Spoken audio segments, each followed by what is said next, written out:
Isso aí, boa noite, pessoal. Tudo bem com vocês? Sejam bem-vindos aí a mais um webinar do Embarcados.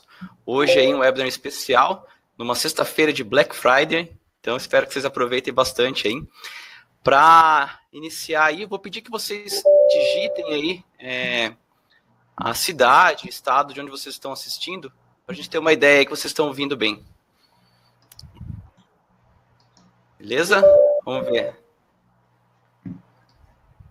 Onde que a galera tá assistindo a gente? Nós já temos aí 53 pessoas na sala. Nossa. Isso aí, ó. São Paulo, Rio de Janeiro, Paraná, Rio Grande do Sul, Minas Gerais. Isso aí, pessoal. Sejam bem-vindos. Hoje nós temos aí um assunto muito bacana. Vai ser uma aula aí com o professor André Curvelo sobre FPGA. Então, espero que vocês aproveitem bastante. Ele é especialista aí na área. E para vocês terem uma ideia de como foi difícil marcar esse webinar, a gente está fazendo uma sexta-feira, o homem é culpado. Então aproveitem bastante aí que o André tem bastante bagagem aí para compartilhar com a gente. Isso aí, André, seja bem-vindo. Valeu. Gente, então, muito obrigado. Foi um prazer aqui receber esse convite pelo Embarcados, como parte aí dessa iniciativa da Escola Técnica do Liceu, né? Liceu Tech. Isso aí. Que a gente busca, então, agora começar essa divulgação e trabalho na área de FPGAs aqui no Brasil, né? Tem sido um pouco tímido o trabalho disso, assim, no geral, e vamos ver se a gente consegue dar uma acelerada.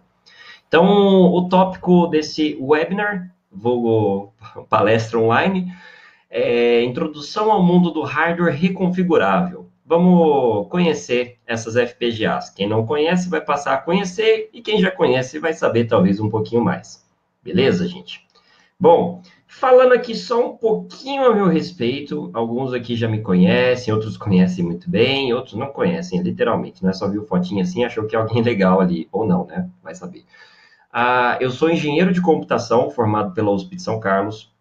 Eu fiz um MBA também em gestão de TI na Unifran, Universidade de Franca, ali no nortezinho de São Paulo, bem pertinho de Minas lá, onde eu também fui professor de ensino superior por uns 3 anos e meio, onde começou minha carreira, né, de professor e gostei, assim, da coisa, né, e toquei adiante. Gostei demais desse MBA, bem uma pegada business.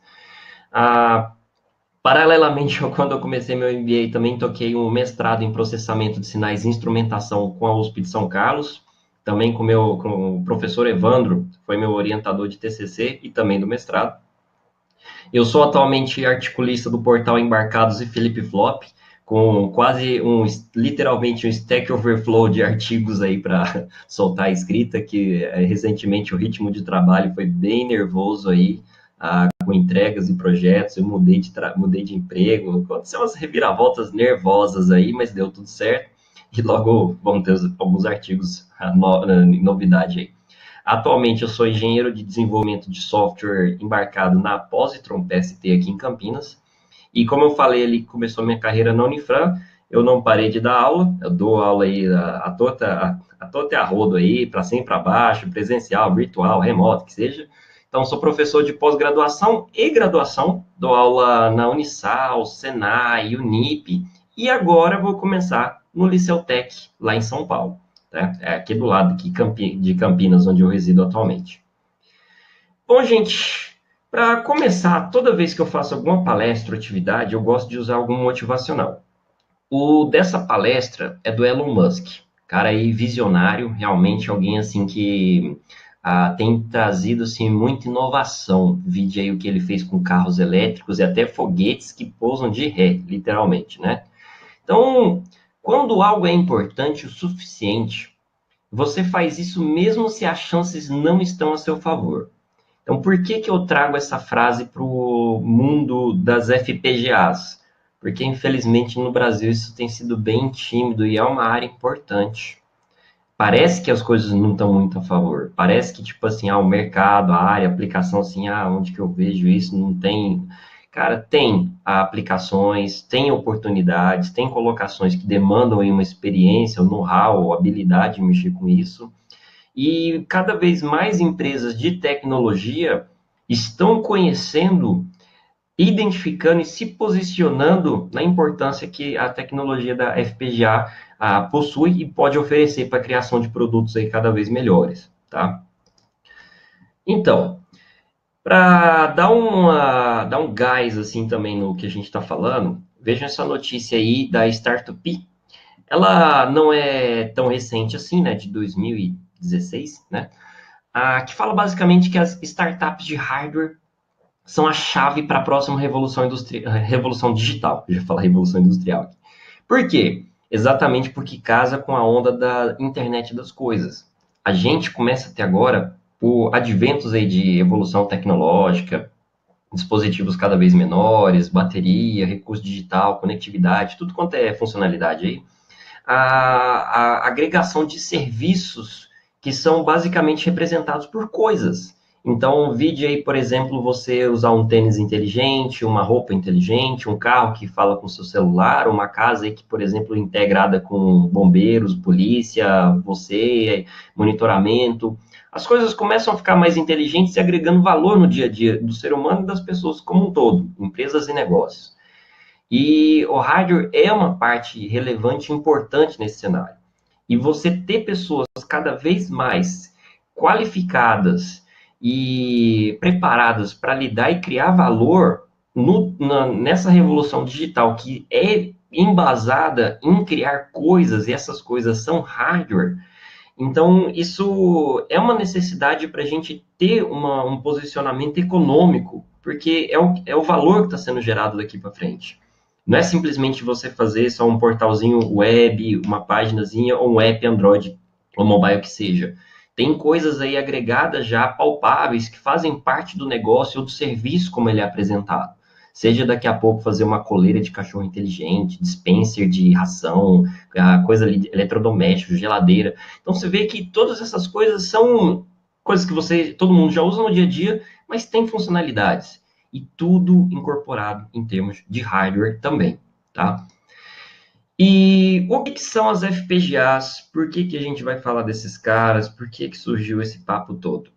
As FPGAs, pessoal, são chips ou uma espécie de tecnologia que levam o mundo onde quase tudo é possível. Por quê? Porque você consegue criar coisas lógicas e digitais dentro desses chips. E você consegue arquitetar como que elas vão funcionar, você consegue programar. Se não gostou, desprograma, programa tudo de novo, faz ali do jeito que você quiser. Então, isso garante para projetistas aí de hardware embarcados em geral, e quando eu falo hardware, no contexto desse webinar, entenda-se também que eu estou falando aí do embarcado, do eletrônico ali, da coisa como um todo, tá?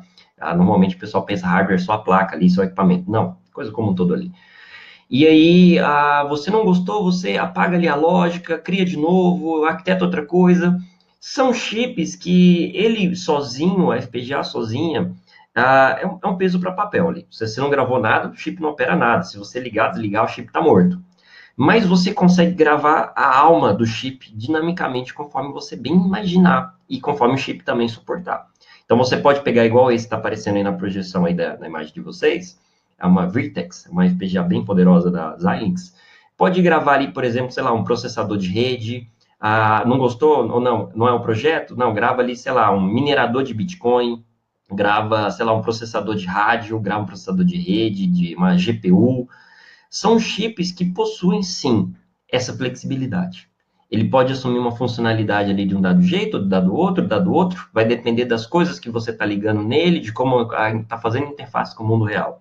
Mas a alma que o chip pode assumir é bem amplo. Ele não está limitado só em termos de programa, igual, por exemplo, um Arduino, que você só tem, o Arduino está ali, ele existe da forma como ele bem está, e você muda os programas que você vai carregar no Arduino, seja para controlar um robô, seja para automatizar a sua casa, seja para mandar dados para a internet.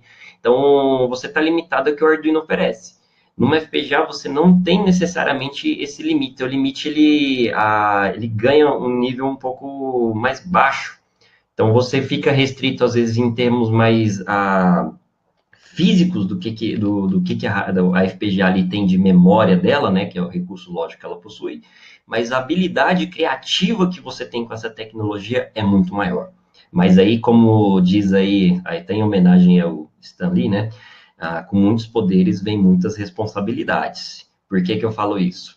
Porque para você se ambientar nessa área, você tem que ter uma base muito boa de sistemas digitais e de arquiteturas e organização de computadores. Por quê?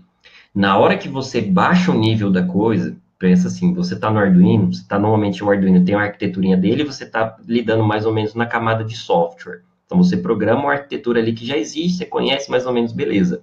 Na FPGA, você cria a arquitetura que você vai controlar, que você vai lidar.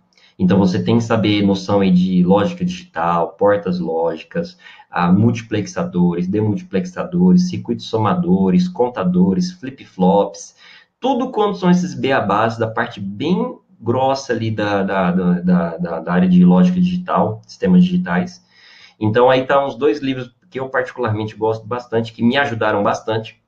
Algum outro aí talvez não vá gostar do livro do Totti, Widmer, de sistemas digitais, o do Peterson, Hennessy, ali, não, tem livros melhores. Cara, tem livros aí torto e a rodo, mas os temas são esses. Você precisa ter noção de arquitetura de computadores, e de sistemas digitais, porque você vai criar arquitetura ali para você arquitetar literalmente a funcionalidade ali para o teu sistema. Então você ganha essa flexibilidade. Não gostou ou precisa de algo diferente? Em vez de você necessariamente ter que comprar um outro chip, como acontece com muita gente que mexe com microcontrolador, precisa de um que tenha mais timers, mais PWM, mais serial, I2C, outros periféricos, interfaces, assim, você tem que literalmente comprar outro chip.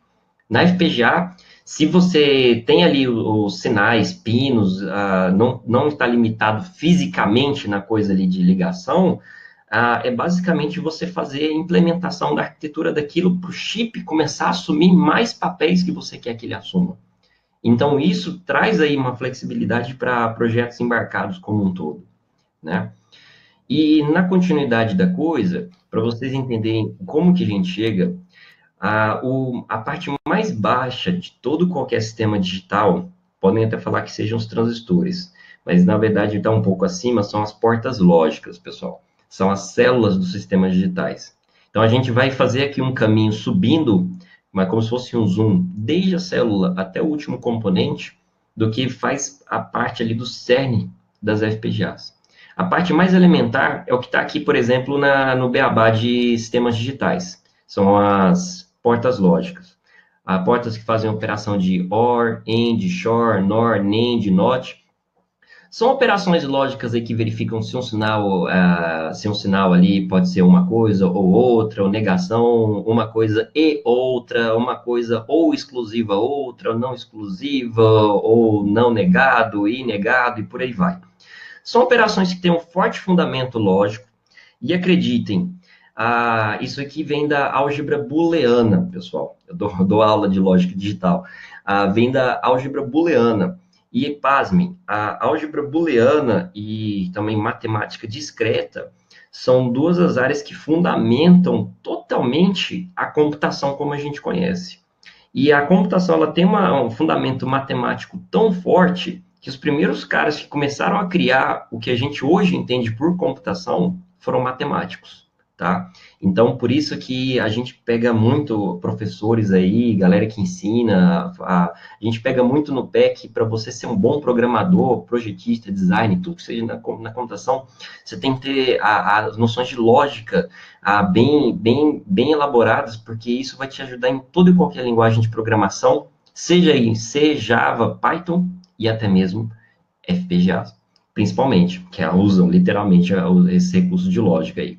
E indo um pouco acima dos recursos que a gente tem de FPGA, tem a porta lógica, que é a célula, a gente tem também aqui, para vocês entenderem a arquitetura geral, agrupando tudo isso então, as FPGAs, elas têm normalmente esse modelinho aqui que vocês estão vendo, que parece que é uma matriz. E é literalmente, é por isso que chama Field Programmable Gate Array, né? Ou matriz de portas lógicas programáveis em campo, porque elas podem ser dinamicamente programáveis. Você não grava aquilo uma vez e acabou.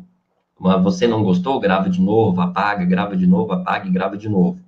Antigamente, os primeiros hardwares reconfiguráveis, Era uma vez, você gravava, acabou, você mudou, você quis outra lógica, você teria que comprar outro chip, gravar e torcer para você ter gravado certo, senão você ia ter que pegar outro chip, gravar aqui, era só uma vez. E tecnologia vai, tecnologia vem, chegamos nas FPGAs, que tem essa abordagem, por exemplo, de trabalhar com blocos lógicos, vocês estão vendo nesse desenho aí colorido mais à esquerda, tem o Logic Block, os Interconnection Resources e os I/O Cells. O que são esses caras? Já vou falar mais adiante, mas em resumo são o seguinte, os Logic Blocks são blocos que podem assumir funcionalidades lógicas diversas. Ele pode se comportar como uma simples memóriazinha, fazer um somador, fazer uma operação de uma porta AND, OR, SHOR, NOT, essas que vocês viram agora atrás. Então, cada bloco desse é configurado para assumir alguma função, como parte de um circuito maior.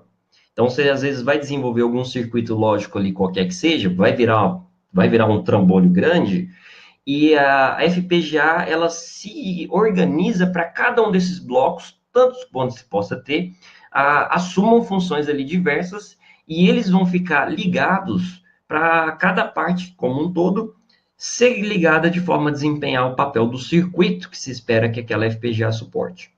E observem, estão vendo que esse modelinho aqui à esquerda tem alguns logic blocks, aqui algumas coisas. Esses logic blocks, CLBs, LUTs, tem nomes aí que varia de fabricante para fabricante. A quantidade deles é o que, entre aspas, caracteriza a memória da FPGA.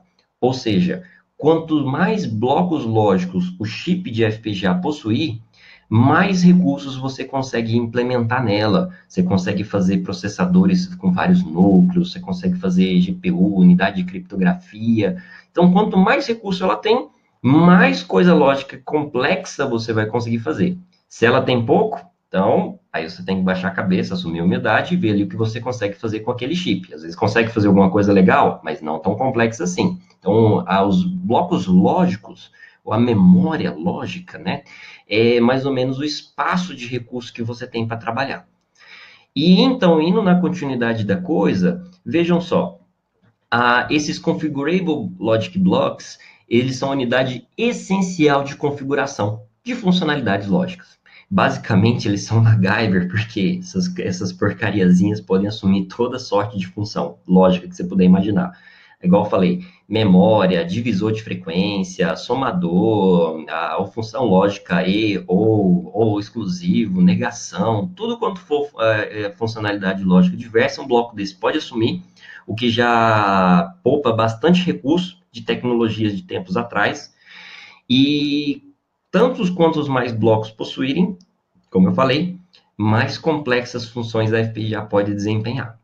Exatamente igual você pensa aí, você vai fazer um programa, não pensa aí, quer fazer um programa que controla display, fala com rede, banco de dados, controla motor, PWM, seu programa ele vai ficar com um espaço de memória maior, porque você está usando mais recursos.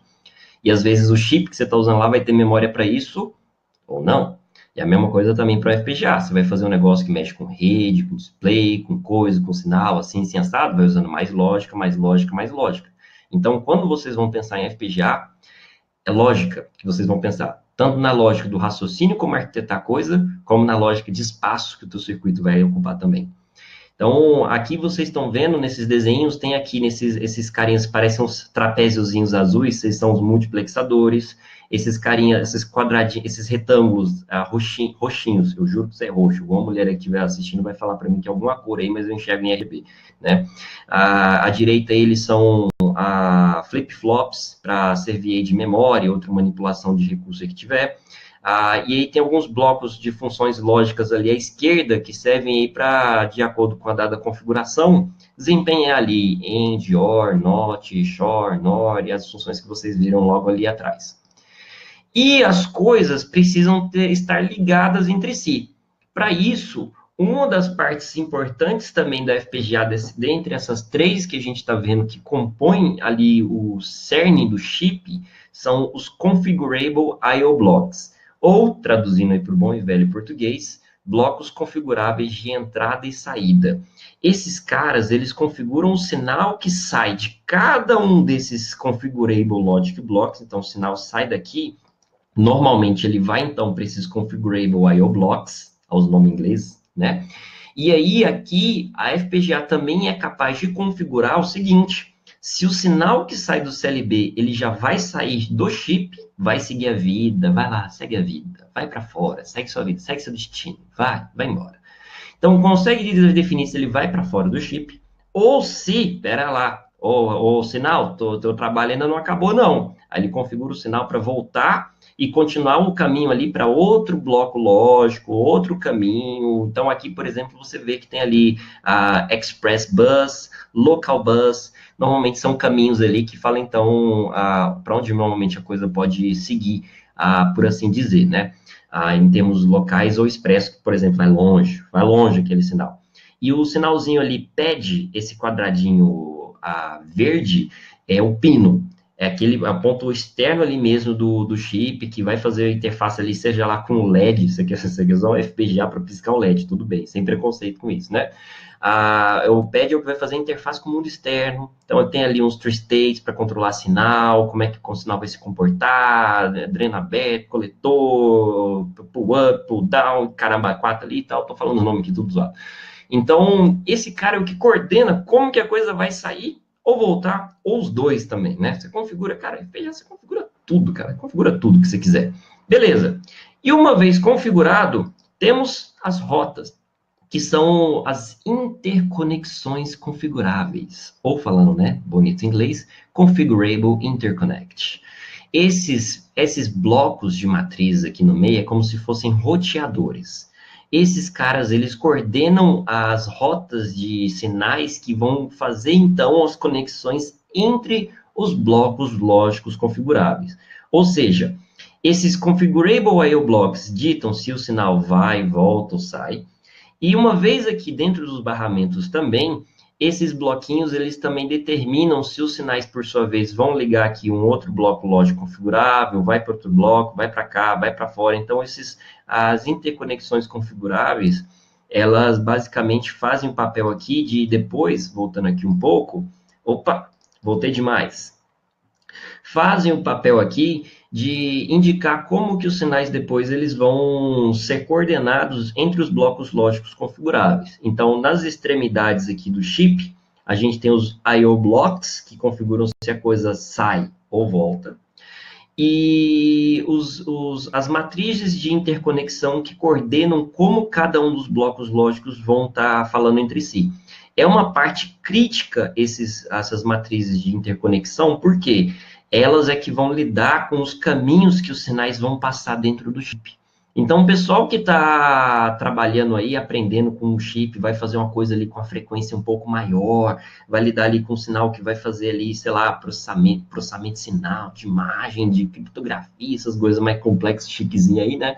Às vezes tem que dar um trato em como as coisas vão estar organizadas dentro do chip, porque o tempo com que um sinal vai levar para um lado, para outro, para um lado, para cá, de cá para lá, né, de lá para cá, vai ser determinante para a operação do sistema como um todo. E todas essas ligações, configuração dos blocos, o que vai entrar, o que vai sair, quem que vai ligar com o outro, tudo isso é configurável. Você consegue determinar, priorizar. Então, algumas coisas você deixa no automático. Você, na hora de gerar a lógica lá, está programando, fazendo design e tudo mais, você deixa no automático, a ferramenta gera da forma que ela achar melhor. Se tiver bom para você, tá ótimo. Mas se você não concordar, aí tem forma de você descer o nível da conversa, literalmente, e dizer como que você quer que a coisa, então, passe a ser. Mas aí, para chegar nesse nível, você tem que estar muito bem manjando de FPGA, que não é trivial. Não é trivial e assusta os corações mais sensíveis, tá? Então, beleza, falei de blocos, falei das coisas, falei aqui da Agência Municipal de Trânsito, né, que está regulando aqui quem vai para cá, quem vai para lá, sinal verde, sinal vermelho, sinal amarelo, para todo mundo aqui, que segue para um, segue para o outro. Isso aqui é o que faz os sinais, então, operarem entre os blocos. Então, lembrando, vamos supor que você faz algum circuito aqui que faça operações lógicas diversas, pode acontecer de, na hora de você carregar isso no chip, seja configurado que esse bloco lógico assuma uma função, esse é outra função, entre esse é outra função, outra função, e as matrizes de interconexão vão ser configuradas para encaminhar sinais de entrada e saída conforme as funcionalidades que fazem parte de cada um desses blocos dentro do circuito que eles estão representando, tá? Como que a gente lida com a parte de circuitos lógicos em FPGAs? Tem muita gente que fala que você programa FPGA. Sim, alguns colegas aí podem ser um pouco mais criteriosos, chatos aí na questão de definições, nomenclaturas, outras coisas do tipo, mas a formalidade fala que, na verdade, a gente está descrevendo um hardware para fazer a síntese daquele circuito que vai representar aquela funcionalidade. Então, é por isso que, normalmente, quando a gente vai trabalhar com hardware reconfigurável, a gente fala que você está trabalhando com a descrição de hardware, porque você está usando uma linguagem, uma representação em blocos, para descrever como um hardware lógico deve se comportar. Então, vai entrar sinal ali, que vai misturar com sinal de cá, que vai juntar com ali, dar um duplo carpado mortal de costa para cá, que vai dar esse resultado aqui. Então, você está descrevendo como que, logicamente, uma máquina deve funcionar, o circuito ele deve operar, e isso, então, vai ser incorporado no chip para assumir aquela responsabilidade. Uma das linguagens mais comuns para a gente fazer essa descrição é VHDL, que eu recomendo aí que vocês dêem uma boa estudada depois, no conforto, aconchego do lar, naquela meia horinha de ócio improdutivo, produtivo que vocês têm por aí. Mas é uma linguagenzinha bacana que é usada para descrever como que o circuito vai ser, literalmente. Sinais que vão entrar, sinais que vão sair, o que vai acontecer com esse sinal, vai ter frequência, não vai, o que é para acontecer a cada momento que ocorrer alguma coisinha com clock, soma daqui, soma de lá, joga para aqui, desvia dali. Então, você faz tudo, e usando muitas operações lógicas, AND, OR, NOT, usando operações da linguagem, associa sinal, joga sinal, verifica o que acontece assim assado, junta bit, junta byte, junta todo mundo. É quase que um Kama Sutra ali binário, tá? E aí, essa descrição, ela, pelas ferramentas de FPGAs, de hardware reconfigurável, né? Quando a gente está lidando com VHDL, e isso, a gente vai transformar isso num circuito, um dos primeiros passos que as ferramentas fazem é criar o chamado netlist, que é o quê? A ferramenta vai olhar a tua descrição, vai ver se você não está fazendo nenhuma heresia ali, que se tiver ela vai te chiar igual um programa em C, que você esquece um ponto e vírgula, está fazendo coisa errada com ponteiro, com função ali errada, vai chiar ali, talvez não vai gostar, tudo mais, e você corrige, depois manda de novo. Se você não fez nenhuma heresia, aí ele vai, então, inferir o circuito que você está descrevendo naquele código que você escreveu. E, literalmente, ele cria um circuito lógico com base no que você descreveu em VHDL. Por isso que a gente fala que é uma descrição. E aí, esse circuito, ele é genérico. Esse netlist aqui é um circuito que foi inferido aqui pela linguagem. Ele é genericão por quê? Ele serviria em qualquer FPGA. Serviria ali para Xilinx, Altera, Lattice, N fabricantes aí diversos, porque é um circuito lógico. Então, é lógica ali que ele está falando. Mas desse ponto em diante, do circuito netlist em diante, correm toda uma série de processos que aí passa a variar de fabricante para fabricante. Não é mais genérico desse ponto em diante. Vai variar da Xilinx, da Altera, da Lattice, de N outros fabricantes aí que tem também. Por quê? Aí já vai depender de como a FPGA é ali em termos de hardware lógico, para que a ferramenta veja esse circuito que você está descrevendo, como que ela vai jogar esse circuito para ser operado ali, para que a FPGA opere de forma a representar esse circuito que você está querendo. Então, aí isso já varia de fabricante para fabricante. Não é padrão. Então, tanto é que você vai trabalhar com alguma tecnologia aí, como, por exemplo, sei lá, a Xilinx da vida, ou uma Altera ali, qualquer que seja, não é uma ferramenta só que você vai baixar e depois configurar para um ou para outro. Você vai ter que baixar e configurar toda a ferramenta para um ou para outro. O código que você vai usar o VHDL, provavelmente até, isso bem entre aspas, talvez até você possa usar para um e para outro. Mas para você compilar o VHDL, que na verdade é fazer a síntese, e jogar isso no chip, é de fabricante para fabricante. Não é genericão, não. Você vai ter que tratar ali de acordo com o chip, fabricante, modelo que você estiver usando. tá? Isso é uma coisa bem importante a ter em consideração, porque determina coisas do projeto, determina alguns probleminhas físicos que você, às vezes, pode enfrentar com o sinal, entre outras coisas por aí, tá? Então, só fazendo aí, estava fazendo, na verdade, um spoiler, né? Cada fabricante, em termos de desenvolvimento, tem a sua ferramenta. Então, eu estou citando aqui um dos 3 principais aí, mas tem outras aí. Depois, quando eu lembrar, devido ao tempo, eu comento também. A despeito das linguagens, por exemplo, VHDL, que é uma das mais comuns, e Verilog também, que é uma bem comum também. Quem está acompanhando, eu recomendo você dar uma anotadinha aí no canto, para dar uma estudadinha, seja na Wikipedia, para ver um olá mundo, entre aspas, em VHDL e Verilog, para você depois ter noção. E apesar das linguagens serem padrão, o padrão dela, a universalidade, acaba no netlist. Depois que a coisa começa a ser mapeada para jogar para FPGA, aí é de fabricante para fabricante. A forma como o circuito vai ser configurado, esse irá aqui está sem acento, foi mal. Vai ser configurado na FPGA, varia de acordo com a tecnologia. E, gente, quando vocês começarem a mexer com isso aqui, eu já dou um spoiler aí, são ferramentas que ocupam muito espaço. Eu acho que até devia ter colocado isso aqui em caps lock negrito.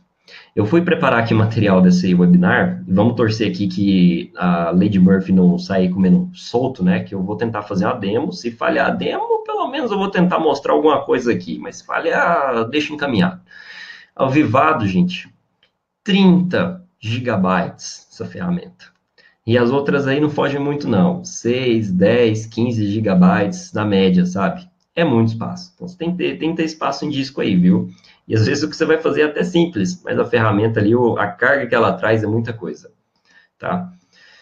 Ou aplicações. Estava falando lá, falando de FPGA, tal, legal, nossa, bacana, tecnologia, achei interessante, estou me vendo isso na faculdade, o professor está falando disso, tal.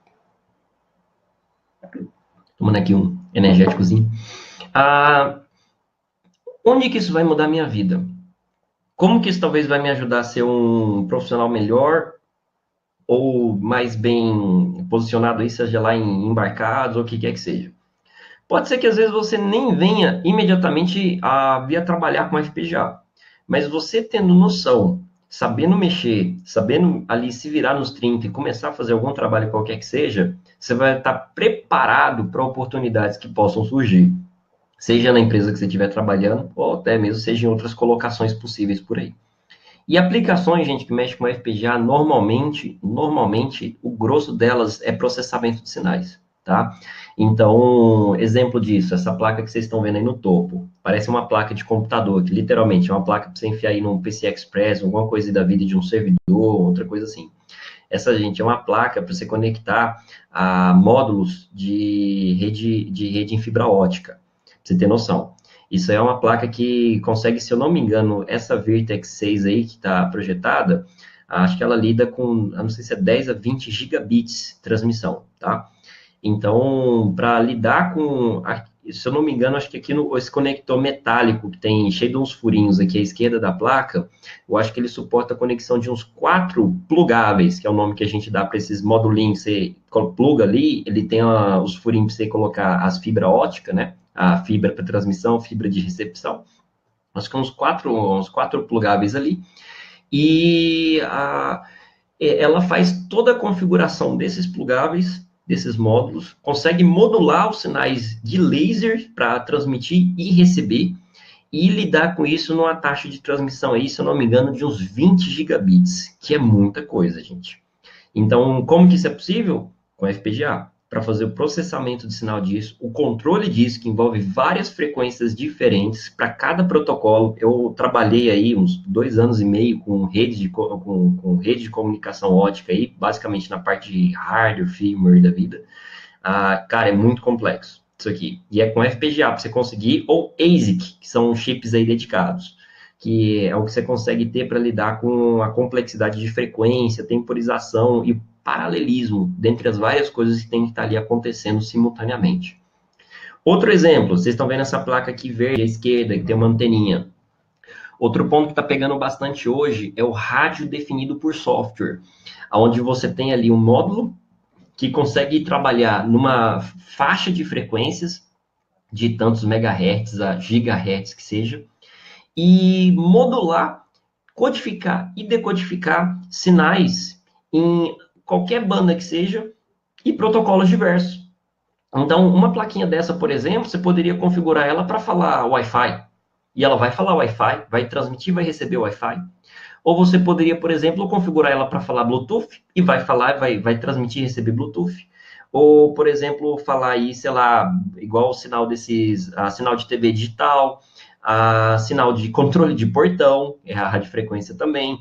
Alguns aí até, sei lá, correndo só o exagero de usar isso como exemplo, mas sinal de celular, na 900 MHz da vida que seja, ou outras bandas aí que seja, obviamente, se mexer com telefone celular é um pouquinho mais complexo, mas é possível também, né? Tudo quanto for, por exemplo, aí, bandas de radiofrequência que você puder imaginar. Então, ele não é uma coisa assim encravada, por exemplo, ele vai falar só essa frequência e só esse protocolo. Não. Um rádio definido por software fala ali multifrequências, multiprotocolos ali, conforme a pilha de você configurar, tudo mais que seja. Então, a flexibilidade é muito maior e é uma aplicação que tem começado a ter uma popularização por conta dessa flexibilidade de falar em sinais diferentes. E como que isso tem se popularizado um pouco mais? Por conta de FPGAs começarem a ficar um pouco mais baratas e também por conta de que a implementação dos algoritmos, do processamento de sinais, das malhas de sinais que são necessárias para fazer esse controle variável aqui de frequência, ser mais possível, né, implementável aí em FPGAs.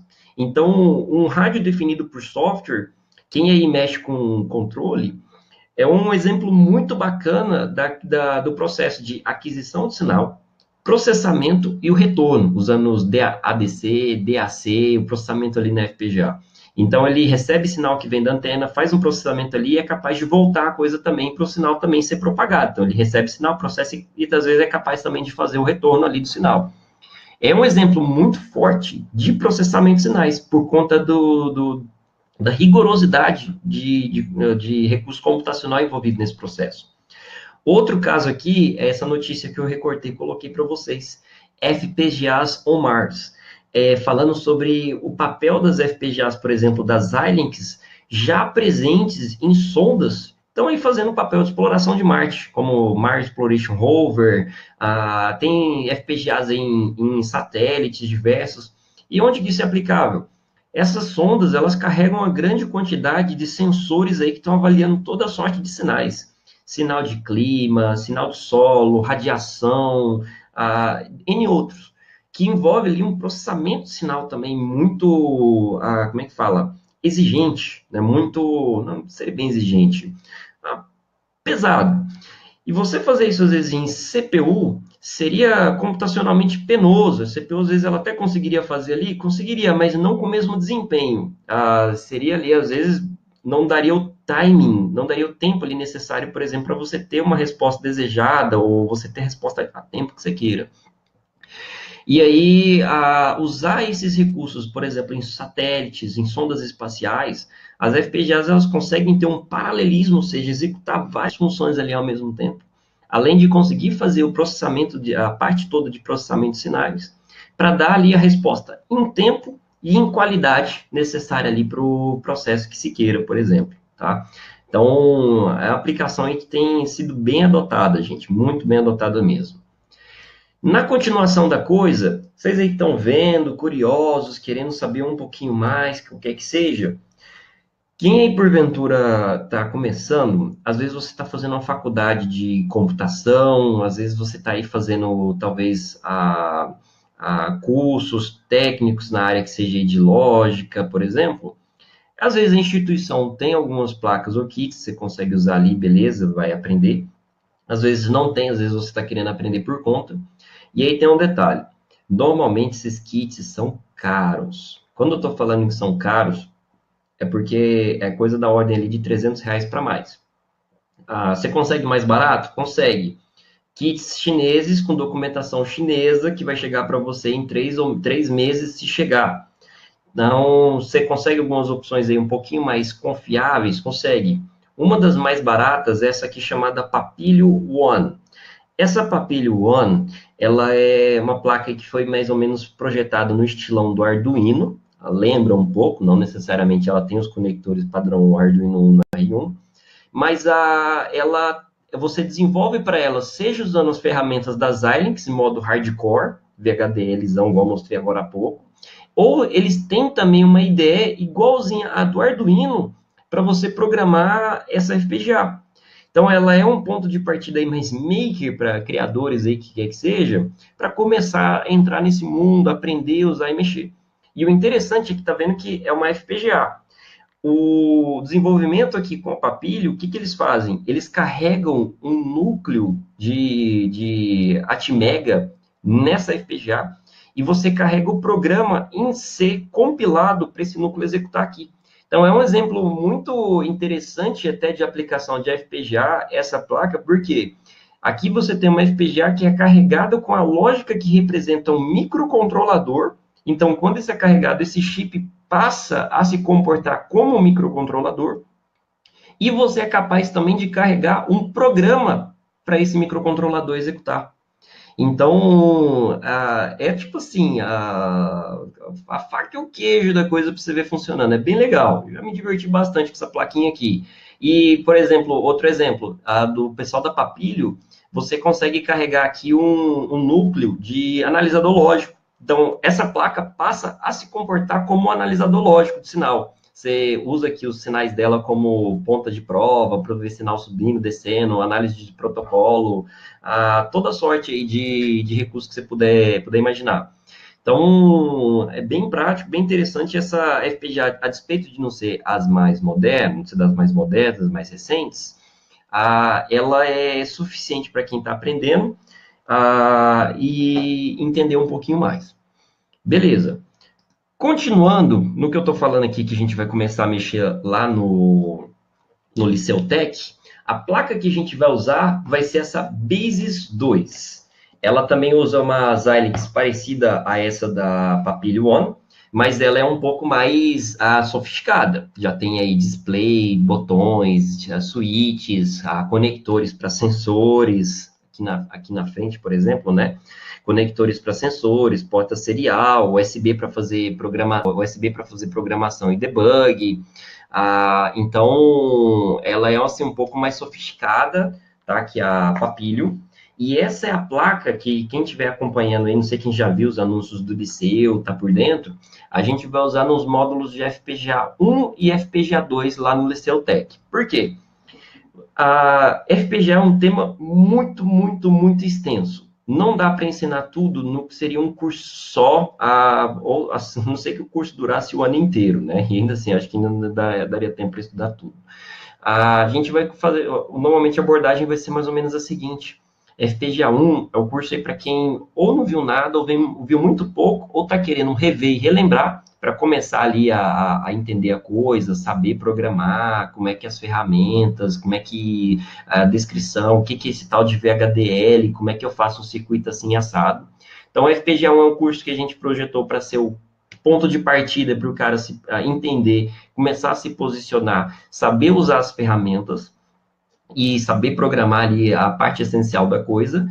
E FPGA 2 já é para o cara que já está mais ambientado ali no FPGA da coisa e começar a criar, então, blocos com funcionalidades mais complexas. Bloco ali para executar a operação de memória, serial, e outros recursos aí que exercem um pouco mais conhecimentos aí de lógica e arquitetura de computadores.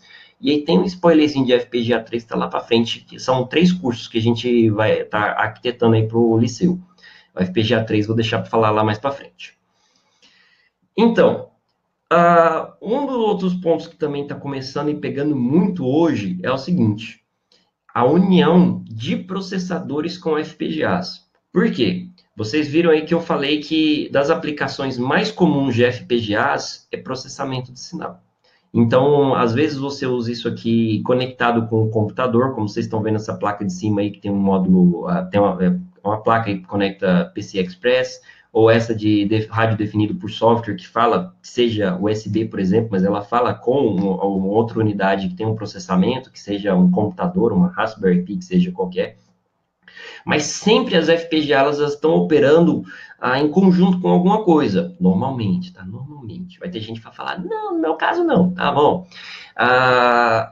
E aí, bom, Aqui vocês estão vendo que normalmente é voltado para processamento de sinal. Vai gerar, vai receber algum sinal, vai processar esse sinal, vai gerar algum retorno, algum controle, vai operar ali de alguma forma controlada. Então, os fabricantes, com melhoria de processos tecnológicos e também atendendo essa tendência de normalmente, tá? Tomando cuidado com palavras aqui, normalmente usar isso com processadores, começaram então a incorporar isso dois em um só.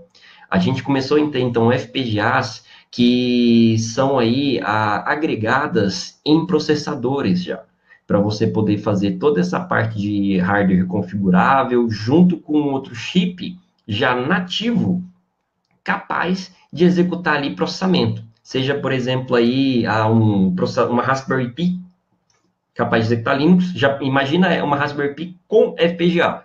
Estou dando só um exemplo aí para for dummies, para leigos aí entenderem mais ou menos a analogia do que a gente então vai começar a ter. No andamento aqui da coisa, por exemplo, FPGA, o que a gente viu, é o bom e velho ali hardware reconfigurável. Já existe aí há algum tempo, tem uma galerinha aí usando, outras não usando, outras começando a querer entender o beabá da coisa.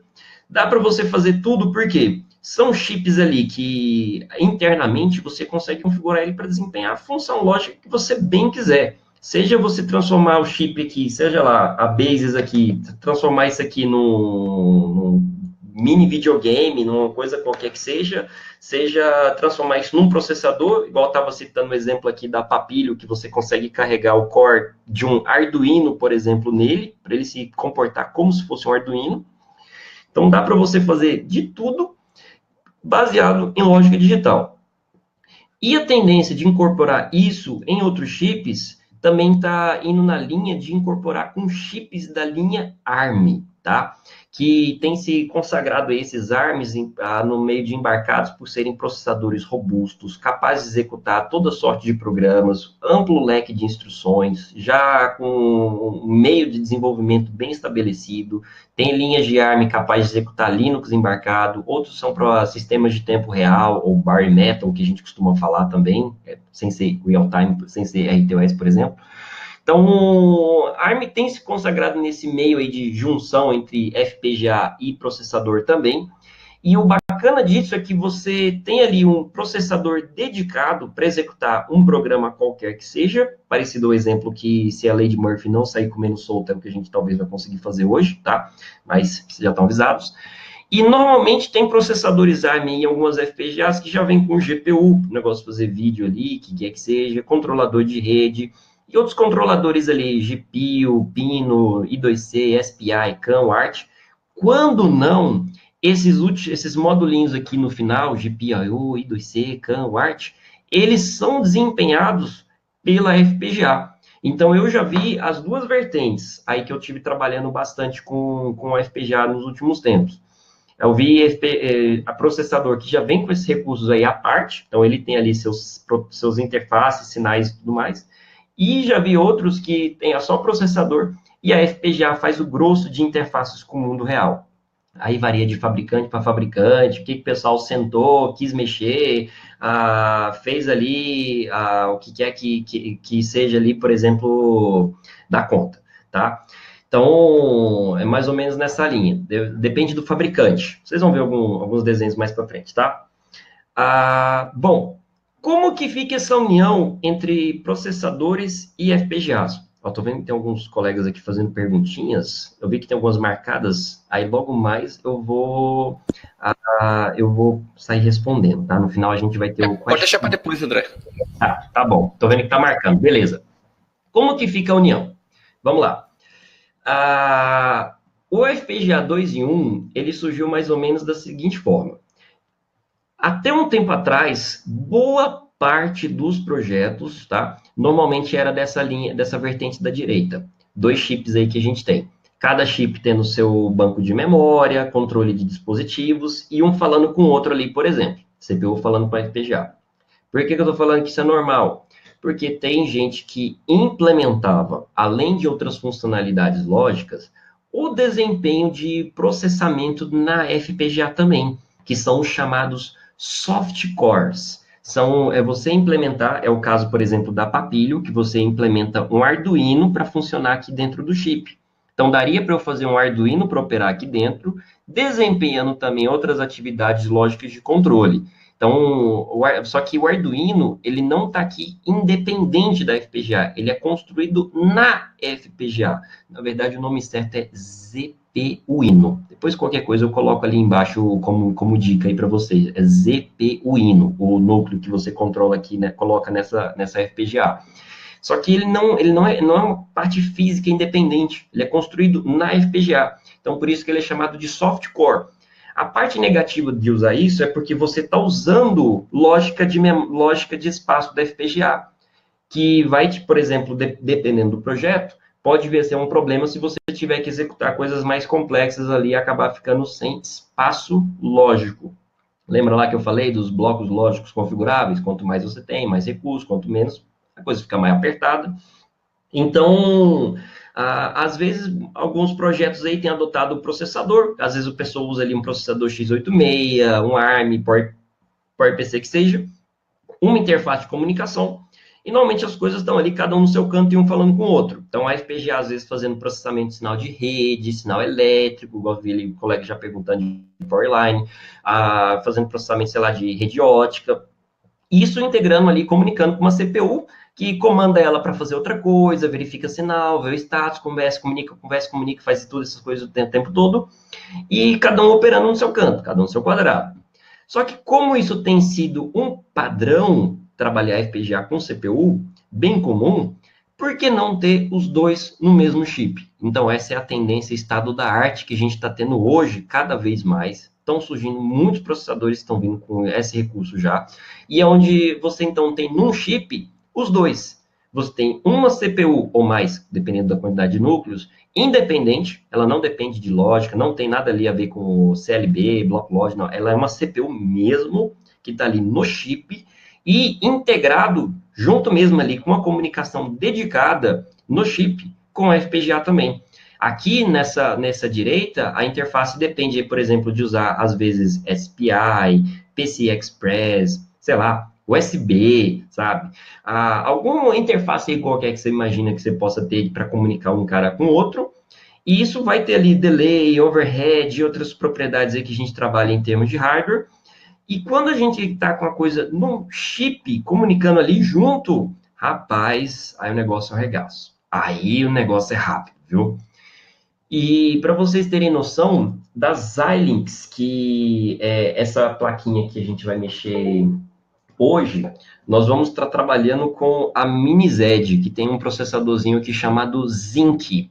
É um mais humilde que esse que eu mostrei aqui, por exemplo, logo atrás aqui. Deixa eu voltar alguns slidezinhos. Uma hora eu chego lá, tenha fé. Igual, por exemplo, é uma versão bem mais humildezinha que esse aí da foto. Esse da foto aí dá medo em alguns corações mais sensíveis aí. Para vocês terem noção, então, como é que é, vamos lá, passa. Opa, passei demais, spoiler, volta. Esse FPGA SoC das Xilinx, tá? Porque varia de fabricante para fabricante, um tem de um lado, outro tem de outro, um tem de um jeito tem assado. Das Xilinx, o processador tem também ali dedicado algumas I/Os, como eu falei, GPU, UART, CAN, I2C, SPI, interfaces aí para falar com o mundo real, tá? E tem ali também um processador dedicado, capaz de executar aplicações dedicadas. Você pode fazer uma aplicaçãozinha C ali para rodar, controlando totalmente o ARM Cortex A9 fuderoso aqui. Ou, por exemplo, rodar um Linux embarcado. Você pode rodar um Linux aqui com um servidorzinho, rodando Python, rodando outras coisinhas aqui. E isso comunicando com a parte de lógica programável. Então, para a galerinha que vai se aventurar em Xilinx, vocês têm que ter duas terminologias aí que eles usam muito na documentação deles. Quando a gente vai começar a mexer com essa abordagem assimétrica ou híbrida, a parte do processador ARM, ou processador dedicado, é abreviada por PS, que significa que isso que está no canto superior esquerdo aqui, né? Processing System, é a unidade de processamento, PS. A parte de lógica programável ou reconfigurável, como a gente gosta de falar, é Programmable Logic. É onde você vai fazer ali o escambau. Você pode programar, não gostou, desprograma, reprograma, muda de novo. A parte de lógica programável, você vê que não tem muitos bloquinhos aí, por quê? é o que der na imaginação que você vai colocar ali. Tem exemplinhos na internet que você vê de pessoa mexendo com processamento de áudio, processamento de vídeo, processamento de rede, processamento de processamento. Você mexe com de tudo um pouco. É a imaginação e a quantidade de recursos, lógico, que você puder enfiar ali dentro. Dependendo do chip Zinc, por exemplo, ele suporta ali a interface PCI Express, que é uma que tem um barramento que suporta uma taxa de comunicação bem alta. As FPGAs da Xilinx, essas Zinc da vida, elas vêm também com conversor analógico digital integrado, também abreviado ali por acho que XADC, que dá para a gente usar em lógica configurável. Normalmente, coisas que não seriam possível, normalmente, quando a gente começa a mexer com analógico, tá? Em termos digitais, boa parte seria possível, tá? Só respondendo aí já uma pergunta aí do Xará. Então, mais ou menos isso. E outra parte que é bacana, só para falar que está começando com essa onda de FPGA, a gente configura tudo quanto são as interfaces de comunicação, as I/Os. E uma coisa que é importante a gente observar é que essas I/Os, normalmente elas são configuradas em bancos, e esses bancos possuem suas tensões elétricas. Dependendo do projeto, você vai usar a tensão de um jeito, tensão de outra, e quando você estiver mexendo com isso na placa, no projeto ali, qualquer que seja, você vai ter que ter uma atenção especial com isso para não fazer nenhuma besteira com tensões diferentes aí, tá? Só dica, comentário à parte aí, tá? Bom, vou marcando as perguntinhas aqui, depois no final a gente sai o batidão. Na parte de sistema simétrico, assimétrico aqui para FPGA SOC, a ARM, como eu comentei aqui com vocês, é um ecossistema maduro para operação de toda sorte de programas e a execução ali do que seria realmente uma CPU, tá? A gente trabalhando com uma CPU dedicada, pronta, reduz tempo e custo de implementações. Por quê? Tempo que você vai gastar ali configurando, lidando, integrando, mexendo ali com os chamados soft cores. Quem está mais habituado com a coisa, faz isso rápido, clica, configura, gera, mexe coisa ali e tudo mais, mas tem gente que vai ter uma curva ali de aprendizado e às vezes a coisa é um pouco dolorosa. E com a CPU já é um pouco mais direta a coisa. Também ali reduz recursos da FPGA, por quê? Lembra lá dos blocos lógicos configuráveis. Quando a gente vai ter que implementar um processador em FPGA, você está ocupando o recurso lógico dela para desempenhar aquela função. Se você já tem um processador dedicado, esse espaço que você teria que ocupar para fazer o processador, você já não vai ter mais. E aí você vai ter mais espaço, por exemplo, para desempenhar ali outros recursos que você quiser fazer, que der na telha. Por exemplo, estava falando ali da interface que tem entre uma FPGA e uma processadora. Uma interface comum nos produtos aí mais estado da arte é usar PCI Express, que é onde suporta ali taxa de transferência bem elevada. Para você implementar a funcionalidade de PCI Express em algumas FPGAs aí, ocupa cerca de 20 mil elementos lógicos. Lembra lá aquele bloquinho que eu mostrei lá no início da apresentação? Pensa 20 mil daqueles caras lá, juntos, agrupados, para desempenhar só a funcionalidade de PCI Express. Se você tem tudo junto ali, por exemplo, no mesmo chip, aí, por exemplo, você já usaria um barramento que está presente ali e não gastaria esse espaço, por exemplo, 20 mil elementos lógicos, para desempenhar essa função. Estaria livre para você fazer outra coisa qualquer que você quisesse. Como, por exemplo, aí, processamento digital de sinais. E uma tendência que tem sido já adotada há um tempo já é implementar núcleos para você usar com chamada Open Computing Language, OpenCL. É onde você usa a FPGA, por exemplo, para acelerar recursos de processamento de programas aí diversos que você tiver. A multiplicação matricial, aplicação de filtros e outros recursos aí, você incorpora um núcleo de processamento na FPGA para desempenhar funcionalidades que você dispara por uma CPU ou unidade processadora ali que você vai usar, tá? Beleza, estou falando aqui de single, simétrico, assimétrico, como que essas coisas incorporam, desde o que a gente viu ali de FPGA até esse estado da arte aí, por exemplo, para a gente começar a se posicionar como que a coisa está normalmente hoje.